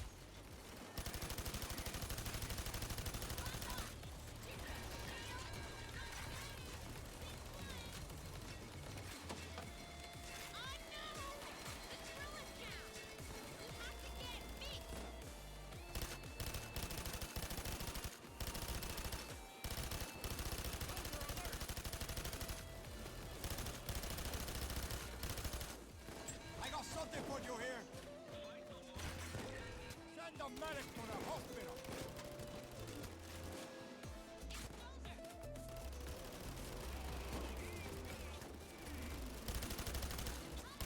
Really wish we were off tomorrow. Really sick of playing all these fucking games in a row.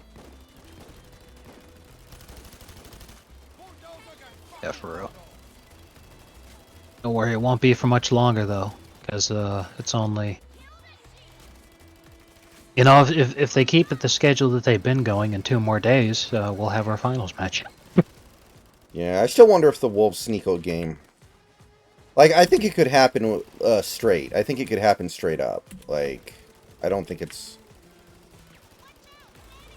I think it's more likely that the league rigs it so that the Pacers win a game to keep Carlisle from bitching too much. Mm.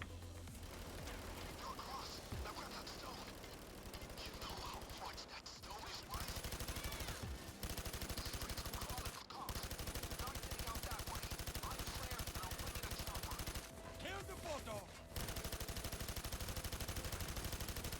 Fuck you, sniper. Come on, you. I need a medic bag.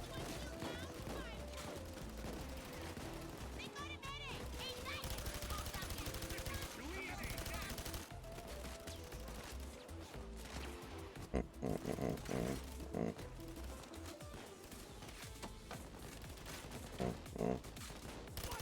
The skirmishers are pulling back. It's a taser.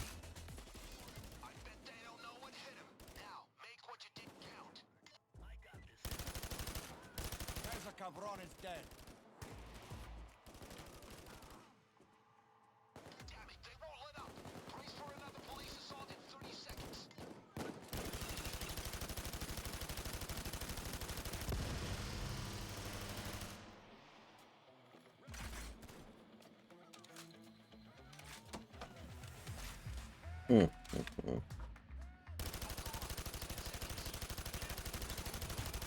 Excuse that medic. Come on.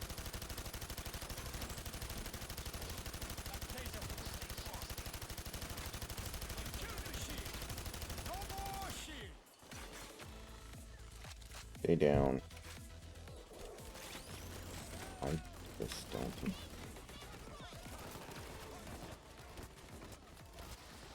Wireless inbound. Be ready for it.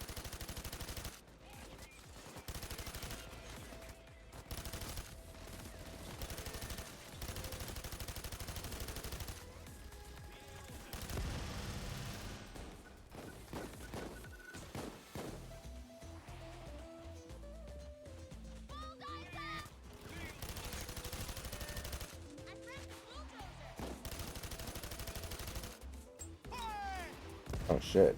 I didn't mean to say that. The medic is dead. Six.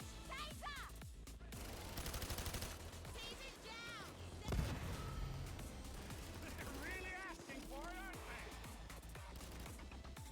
Contact. It's like a shooting gallery. Watch the medic. With you in a minute. I got eyes on the drop point already.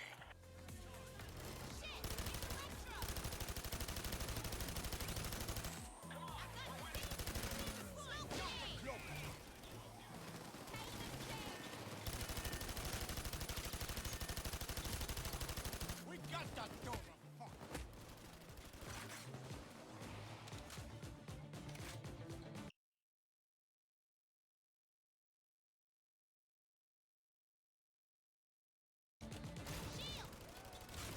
Yeah, it continues to befuddle me how if it's something like wrong with his stance, the coaches don't realize that when they look at the tape and go like, hey dude, you're doing this, don't do that. Do this other thing that is like good. Stop doing things that are bad. Like, I don't know. I'm confused. Watch the shield. Keep it together now.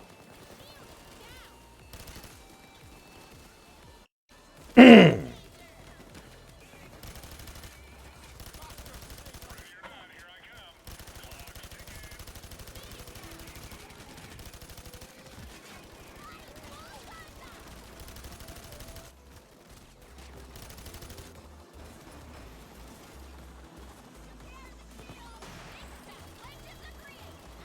What the fuck? There we go. Damn it! Did I really lose out on those bags? Well, no, actually. Okay, cool. I got to keep the shit in my bags. I would have been pissed off. Alright, level 100, baby. We are back to level 100. You know, I shit in a bag too.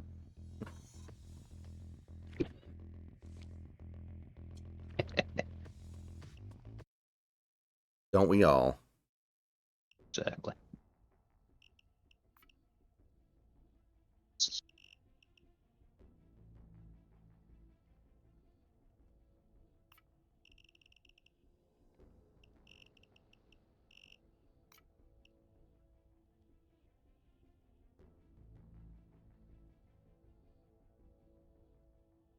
Mhm.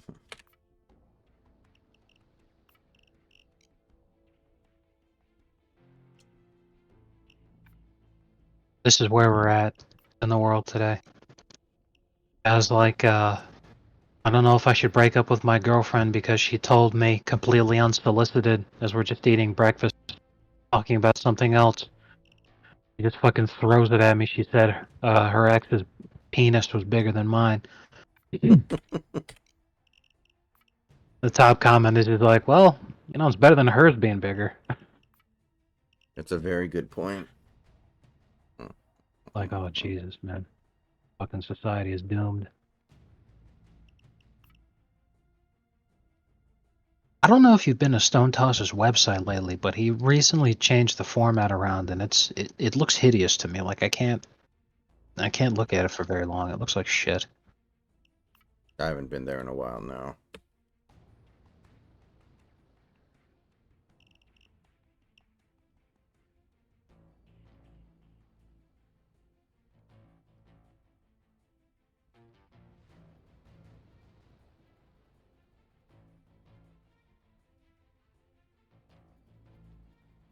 James Harden is not happy with the Clippers and may demand a change in the team or request a trade, per Steiny Mo. Man, You gotta be shitting me. Right now everyone's talking about James Harden getting traded to Boston. well, that'd be pretty on brand for him, I guess, in his quest to play for every game ever. Yeah, for real. Jesus. Yeah. Imagine Boston wins the championship, then they fucking get Harden. Ugh.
Alright, so this is gonna be Stealth Saw.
Mhm.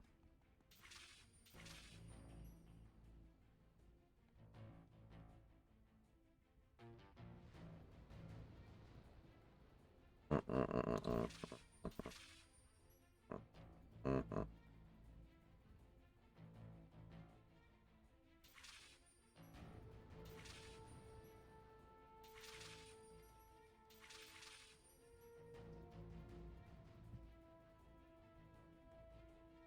Um,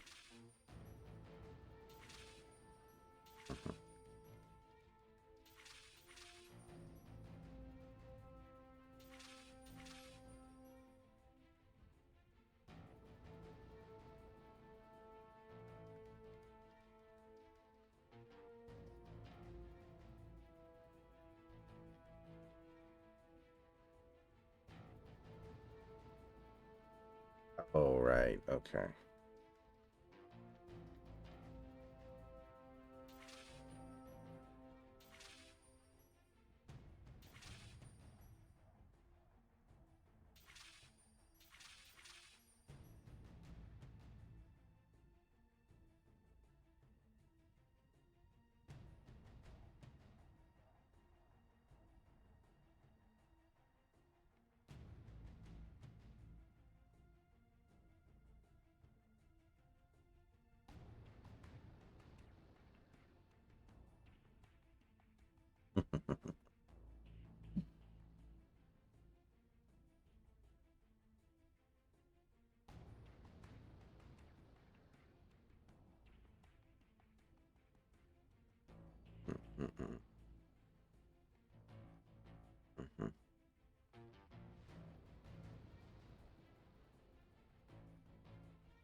Okay.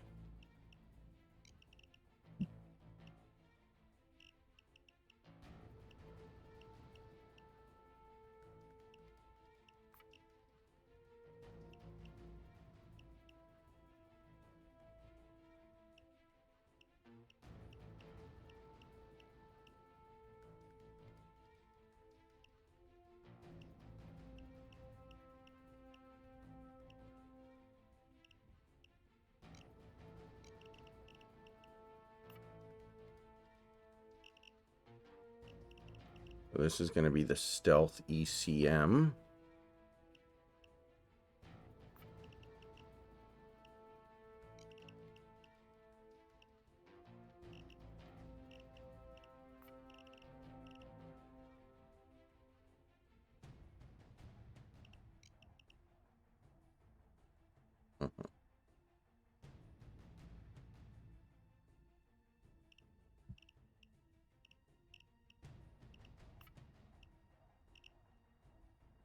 Okay.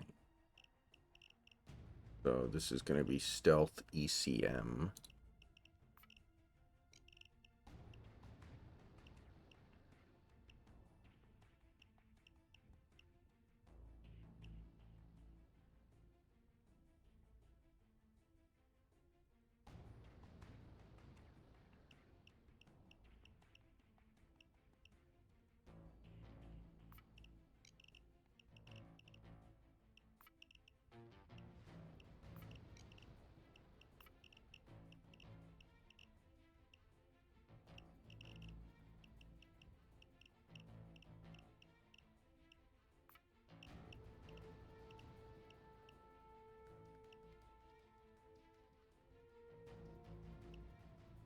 Um,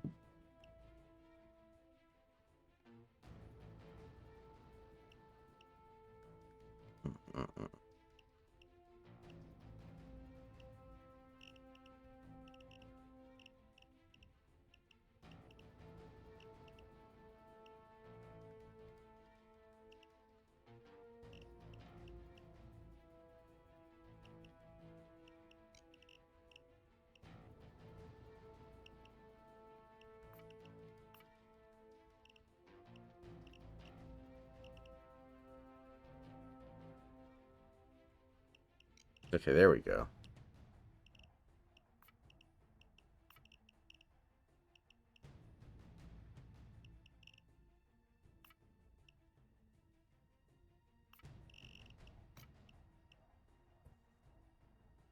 Stealth ECM.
Let's see here.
Stealth Saw.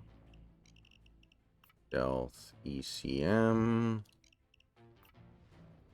And now we go Loud Tank.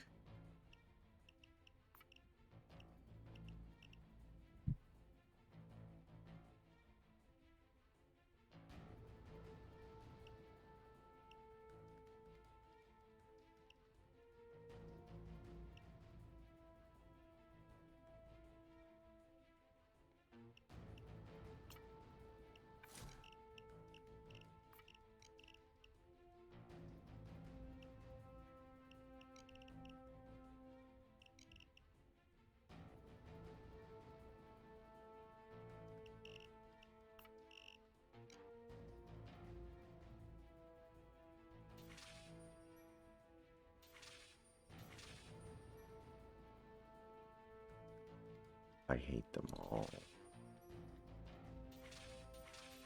Same here. Mm-hmm. Okay, let's see here. Oh, that reminds me. Saw a YouTube short I think you'll love. I'll send it to you a little later. Okay.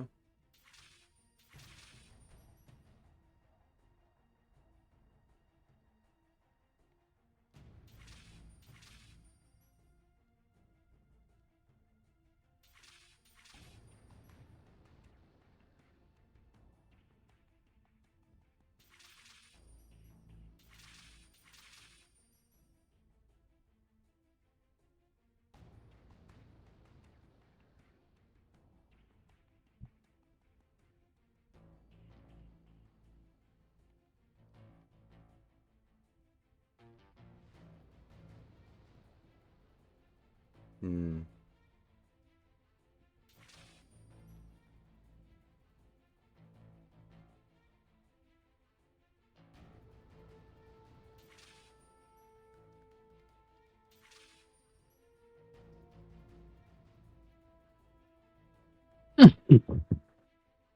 You okay? Yeah, it's just a very strange cough. But I'm alright. Thanks for your concern. Mm-mm-mm.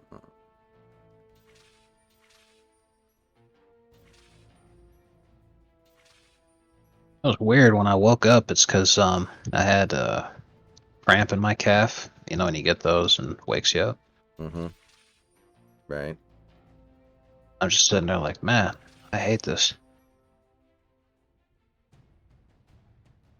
But what's weird is I could tell how I felt when I woke up. I'm like, I would just woken up in a couple of minutes on my own anyway. Why the hell did you need to give me a cramp? Black.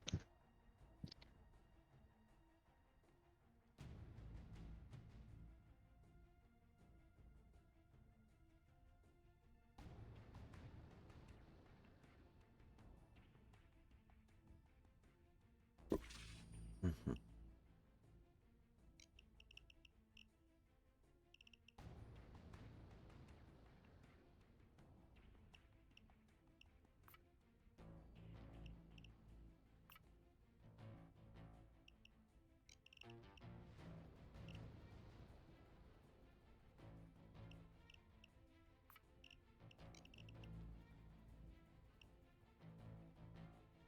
You know,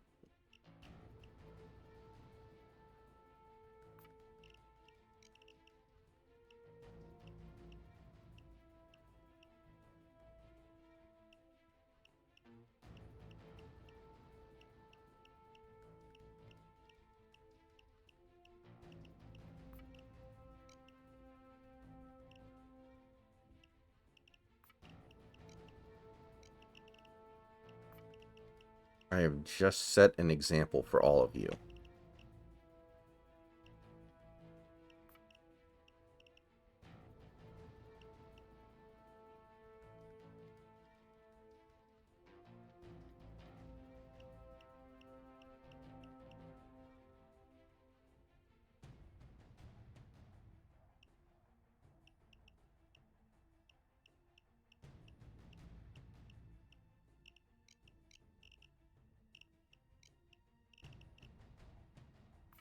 All right.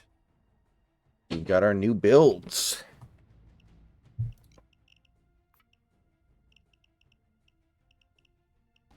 So let's go ahead and give it a spin with a career heist. Member of a local biker gang. He's a real hard-ass, this one. Good to have around in a fight. Before he... Rust's decision to join the Payday gang did not come free of cost. Our old friend the elephant brought a... Rust's decision to join the Payday gang did not come free of cost. His former brothers in the Overkill MC are...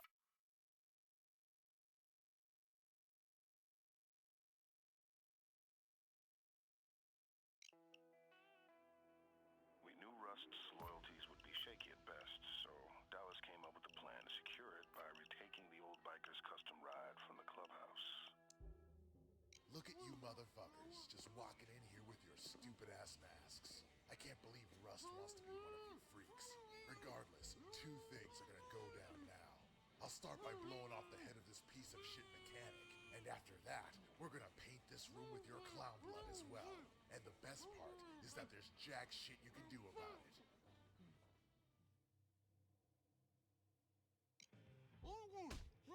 Retribution time.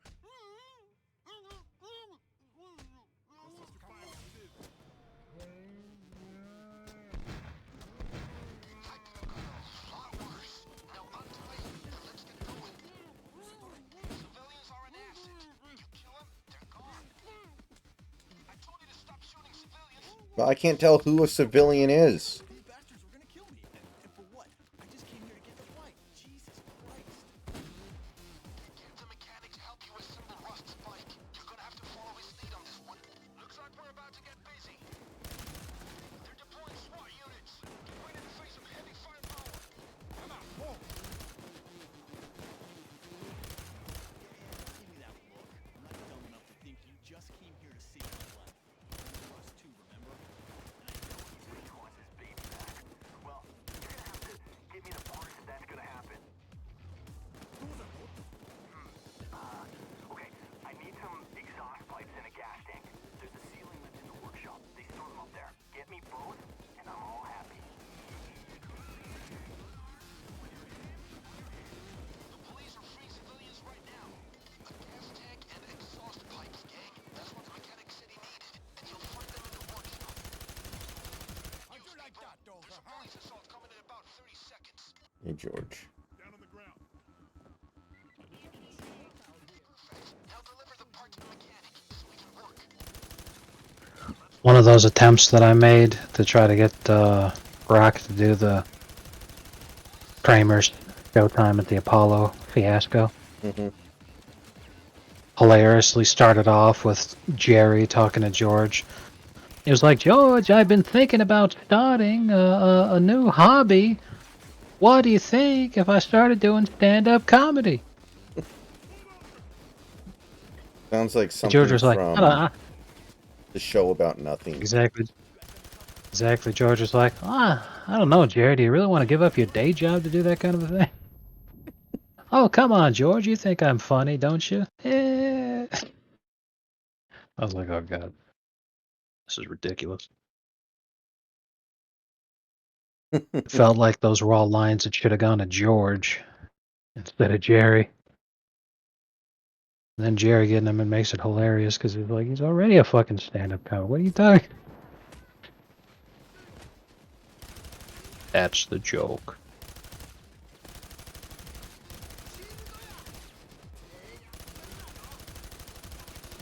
What are you doing, idiot? What are you doing, Baka Shinchi?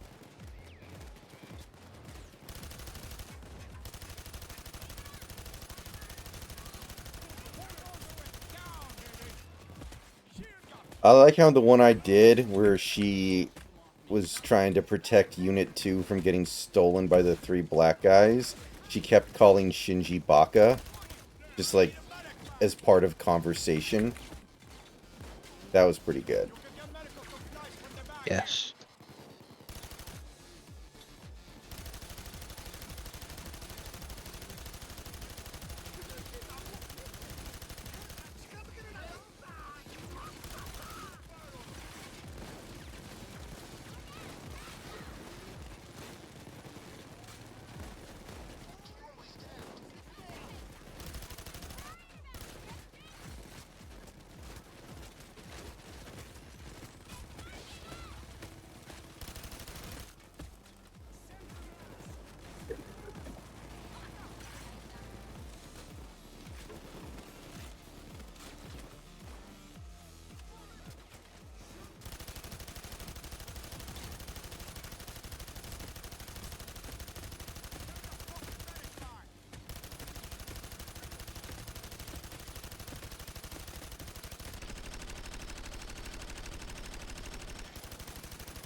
Where's this fucking taser?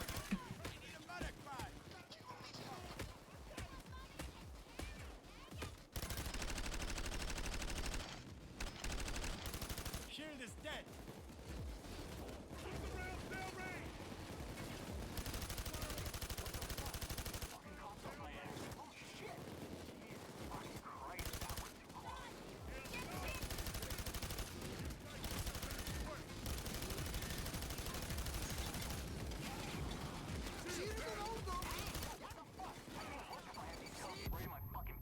Hey, protect me!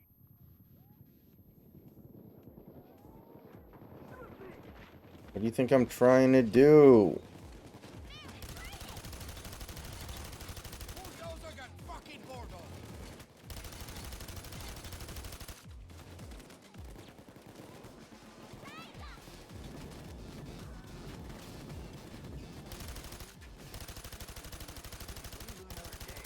I'm a good boy, aren't I? Okay, that should do. What's next?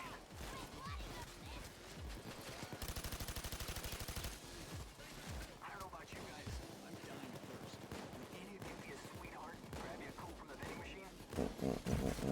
No, what the fuck? That was closer than I'd like, people. Let's get back up and go to work.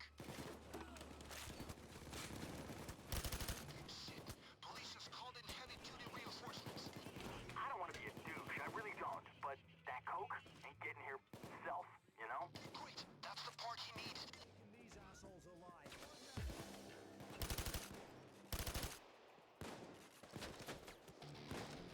I guess the man really wanted a soda. What next? Okay, we're gonna need a fancy seat for Rust. Fancy ass, don't we? There's an old bunker in the backyard. Get in there and you'll find what we need. 10 seconds to lift off. Remember, the mechanic said something about a bunker, and that you would find a seat for the bike there. Get your heads down. They called in snipers. Hold on. Deep breath. Open that fucking door. Drill doing its job. No, no, no, Miss Masato. We all heard you. You called us.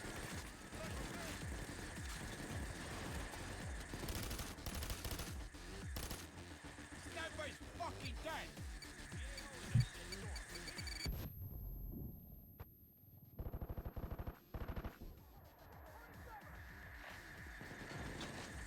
That was based, yes.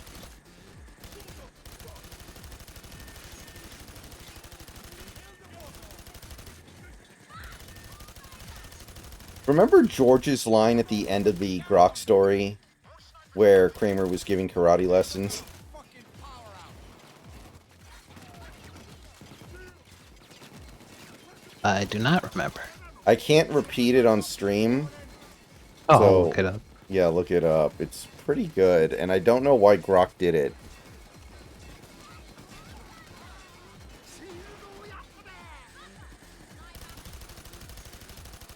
Bulldozer's dead. No more shit.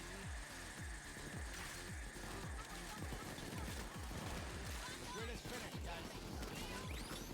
Get inside. Shield is dead. Taser is dead. One part collected. Get it to the mechanic.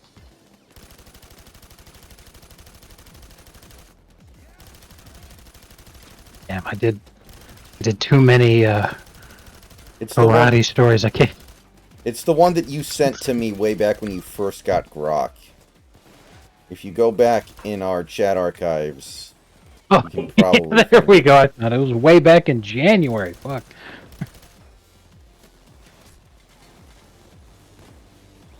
You should have called him African American. Oh.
死んだらあかんぞ。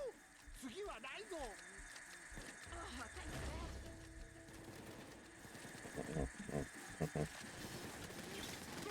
Oh my god, this fucking thing is still there?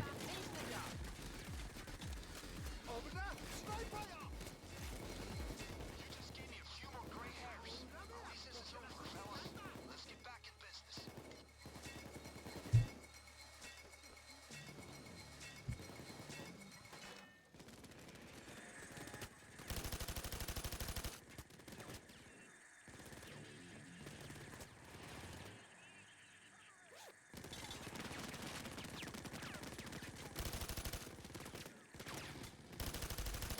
People, another assault wave coming your way. 30 seconds to impact. How many fucking bullets does that fucking turret to eat? Holy shit. I have pumped it full of so much goddamn lead. Thank you.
Yo, what the fuck? I can't work if I have these cops right in my fucking face.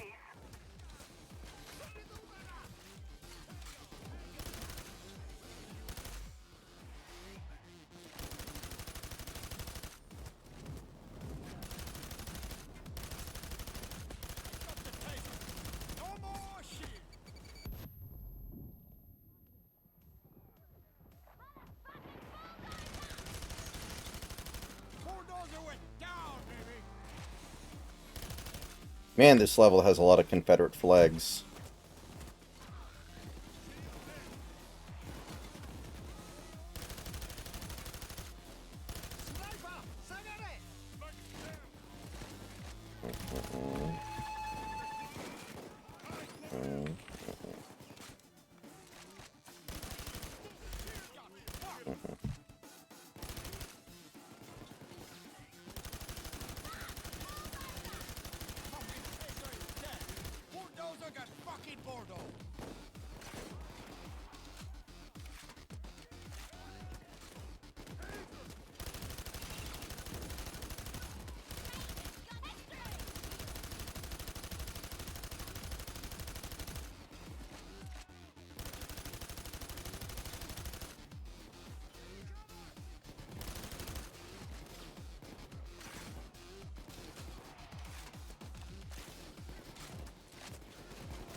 Wait, Kramer, you've misunderstood the assignment.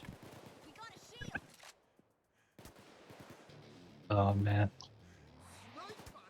I love the premise where they're just like so desperate for people, they just grab some random guy and put him in a suit. Random guy happens to be a huge racist, forgoes fighting the angels and just decides to commit genocide. Yeah, especially when you consider what the requirements are to be a pilot in canon. It would make 0 sense for that to happen, but it worked. What else need be said about Truly it? based. Exactly. That's it, ladies and gentlemen. It is done. Now I need to get the fuck out of here. Brace yourself. The mechanic's done. If you want more loot, you get it now. Otherwise, you ride out of there. What loot? I haven't seen any loot on this map since we started. Hold on.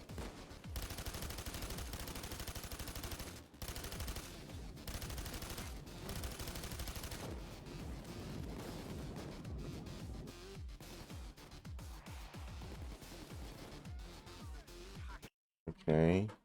Hold on.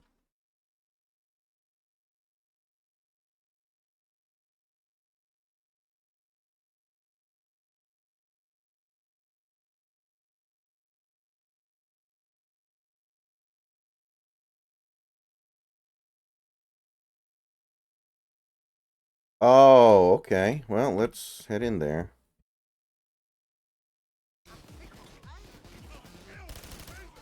Fucking taser is dead.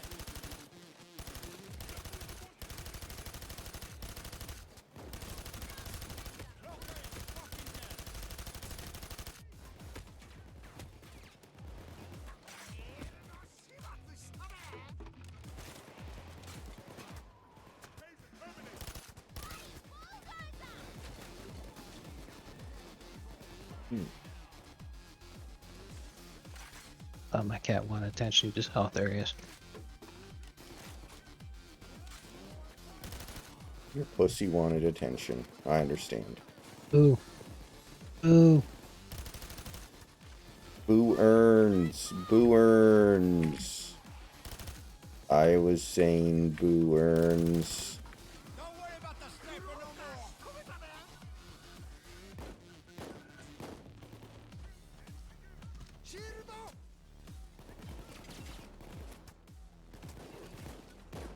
That's some fine loot they stashed in there. But it's ours now. How do we get it out? What do you got there? Throw it in the truck. I'll take it with me as I drive off.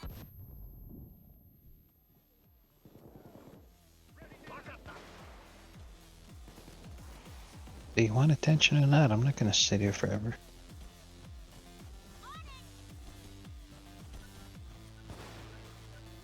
Come on, buddy.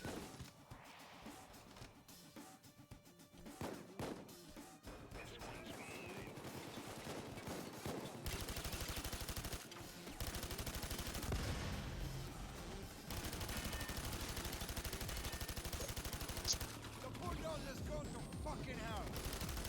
And the fish scared him. Awesome. Aren't cats supposed to be predators? The fish? Fucker's dead. You have a defective The cat. fish is actually larger than the cat is. Hmm. The fish is massive. Taser is dead.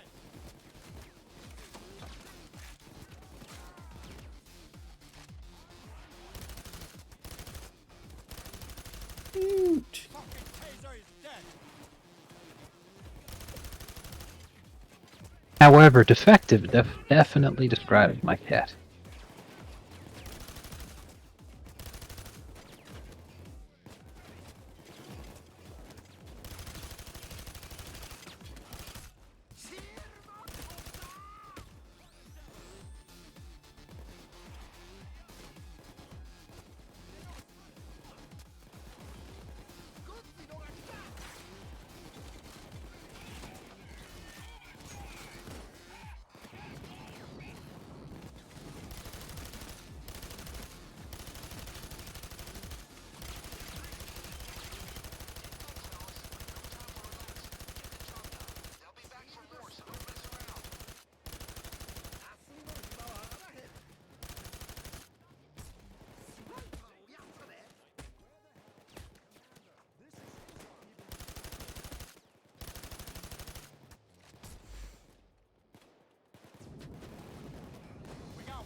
Kept you waiting, huh?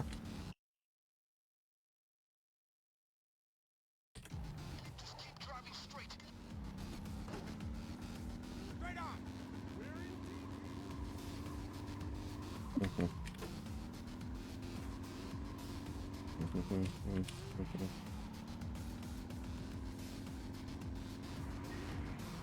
through the gate and you'll be safe.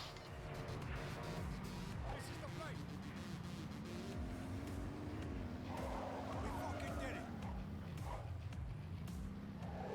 All right.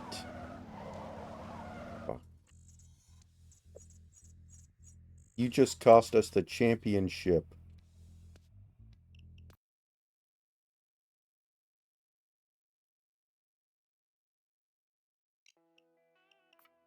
Alright, this is what we know.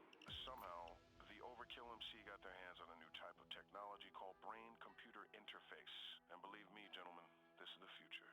This BCI technology lets you control a military drone by only using your brain. And as you can imagine, it's very valuable. Be right back, guys. That is offering a large amount of cash to get his hands on it.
Okay, I am back. Yay.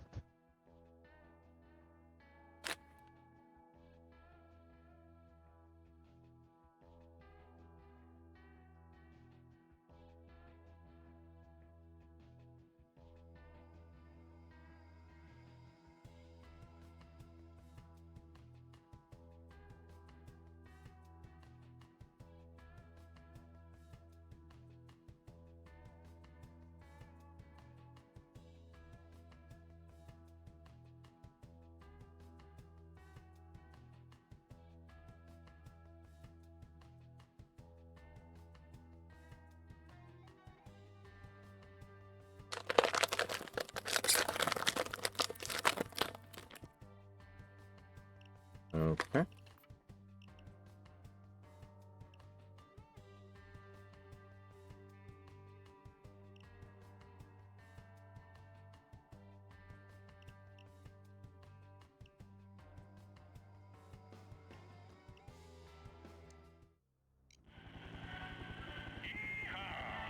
we are.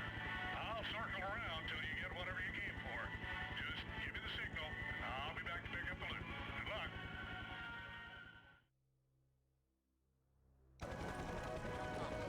The elephant briefed you about the brain computer interface, right? We're after a high-tech headset and a software that allows you to control a drone using your brain. Trust me, I can barely believe it myself. Anyhow, according to Rust, both things are currently being transported on this train. Rust told me the bikers have one of the cars in the front where they guard the stuff we're after. Make your way there, and don't let anything stop you. You've got a ballpoint, don't you? Use it on that gate.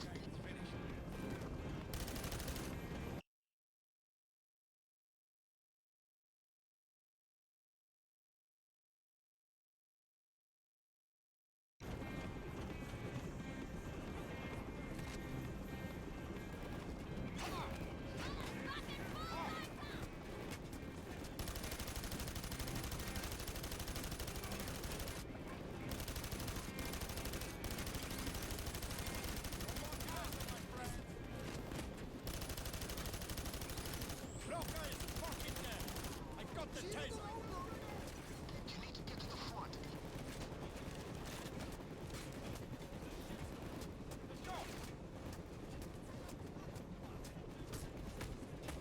Who the hell?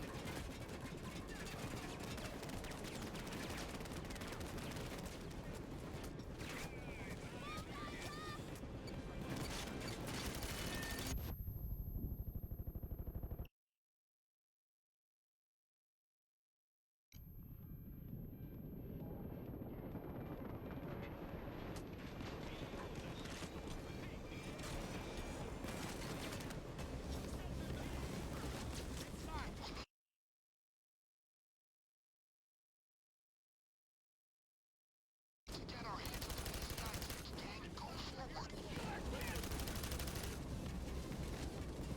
Search those boxes. I'm not willing to take any chances on this one.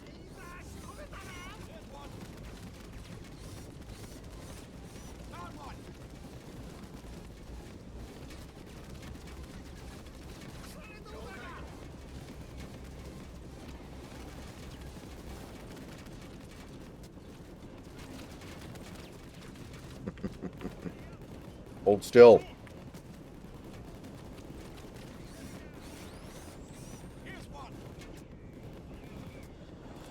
forward and don't stop.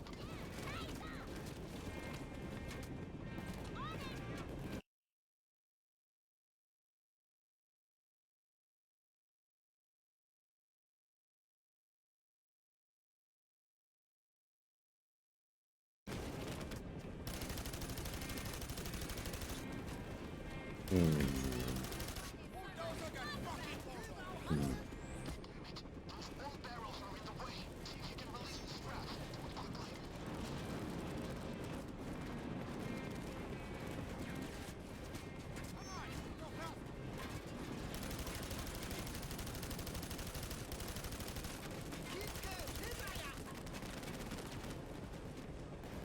Keep pushing forward, gang.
Whoa, how many bullets can this woman eat? That bastard wasn't playing around, was he?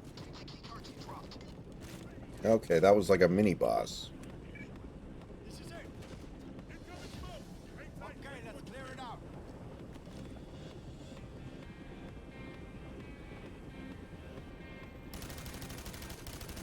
Hey guys, I'm coming in for a short period of time, so bring me any loot you want to secure. It's secure. Hey, you're in the back now. Hurry up, get me any of the loot you want secured. The bulldozer's going to fucking hell.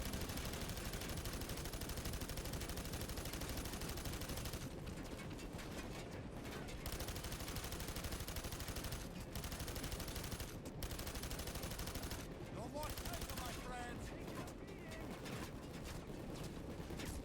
I need a fucking medic back, okay?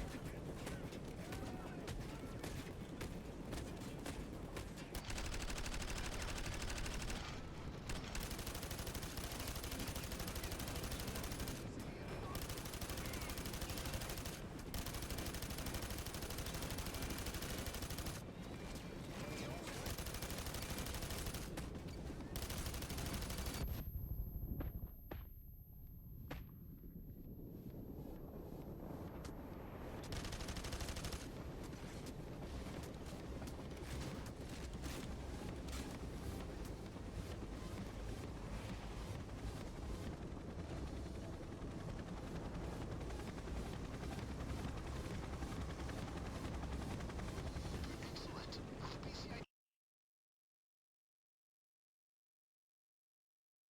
tech in safe possession, you have time to get more of the loot if you want to make some good money. Oh, this is actually really bad.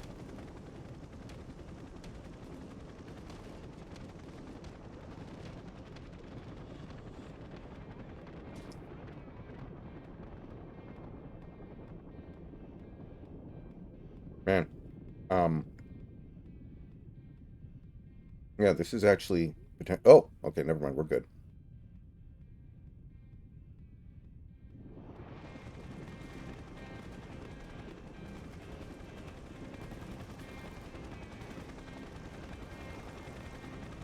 Not enough. Oh! It's not enough money for me to give a shit. Check it out, Tony came along.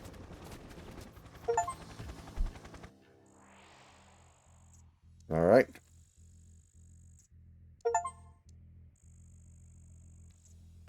The biker.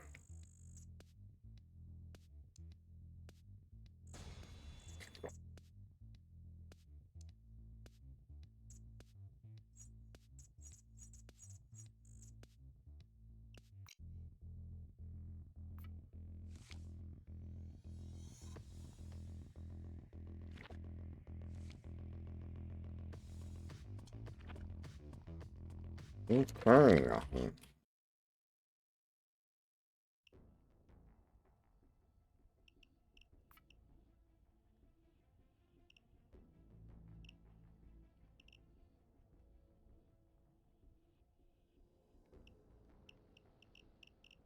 Oh.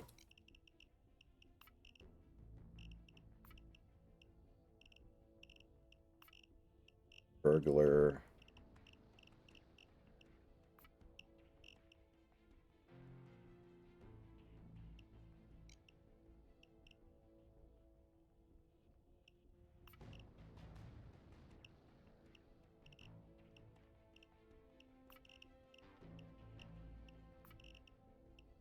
Okay, there we go. Our old friend the elephant brought us a new prospect. A member of a local... Looks like our new heister is settling in. Rust still has contacts around the city and got an interesting tip for us. There's a rundown building being used by a local gang that has a panic room filled with loot. Apparently, the room is virtually break-in proof without damaging the contents. But I've got another idea. I think you're gonna have some fun with this one, guys.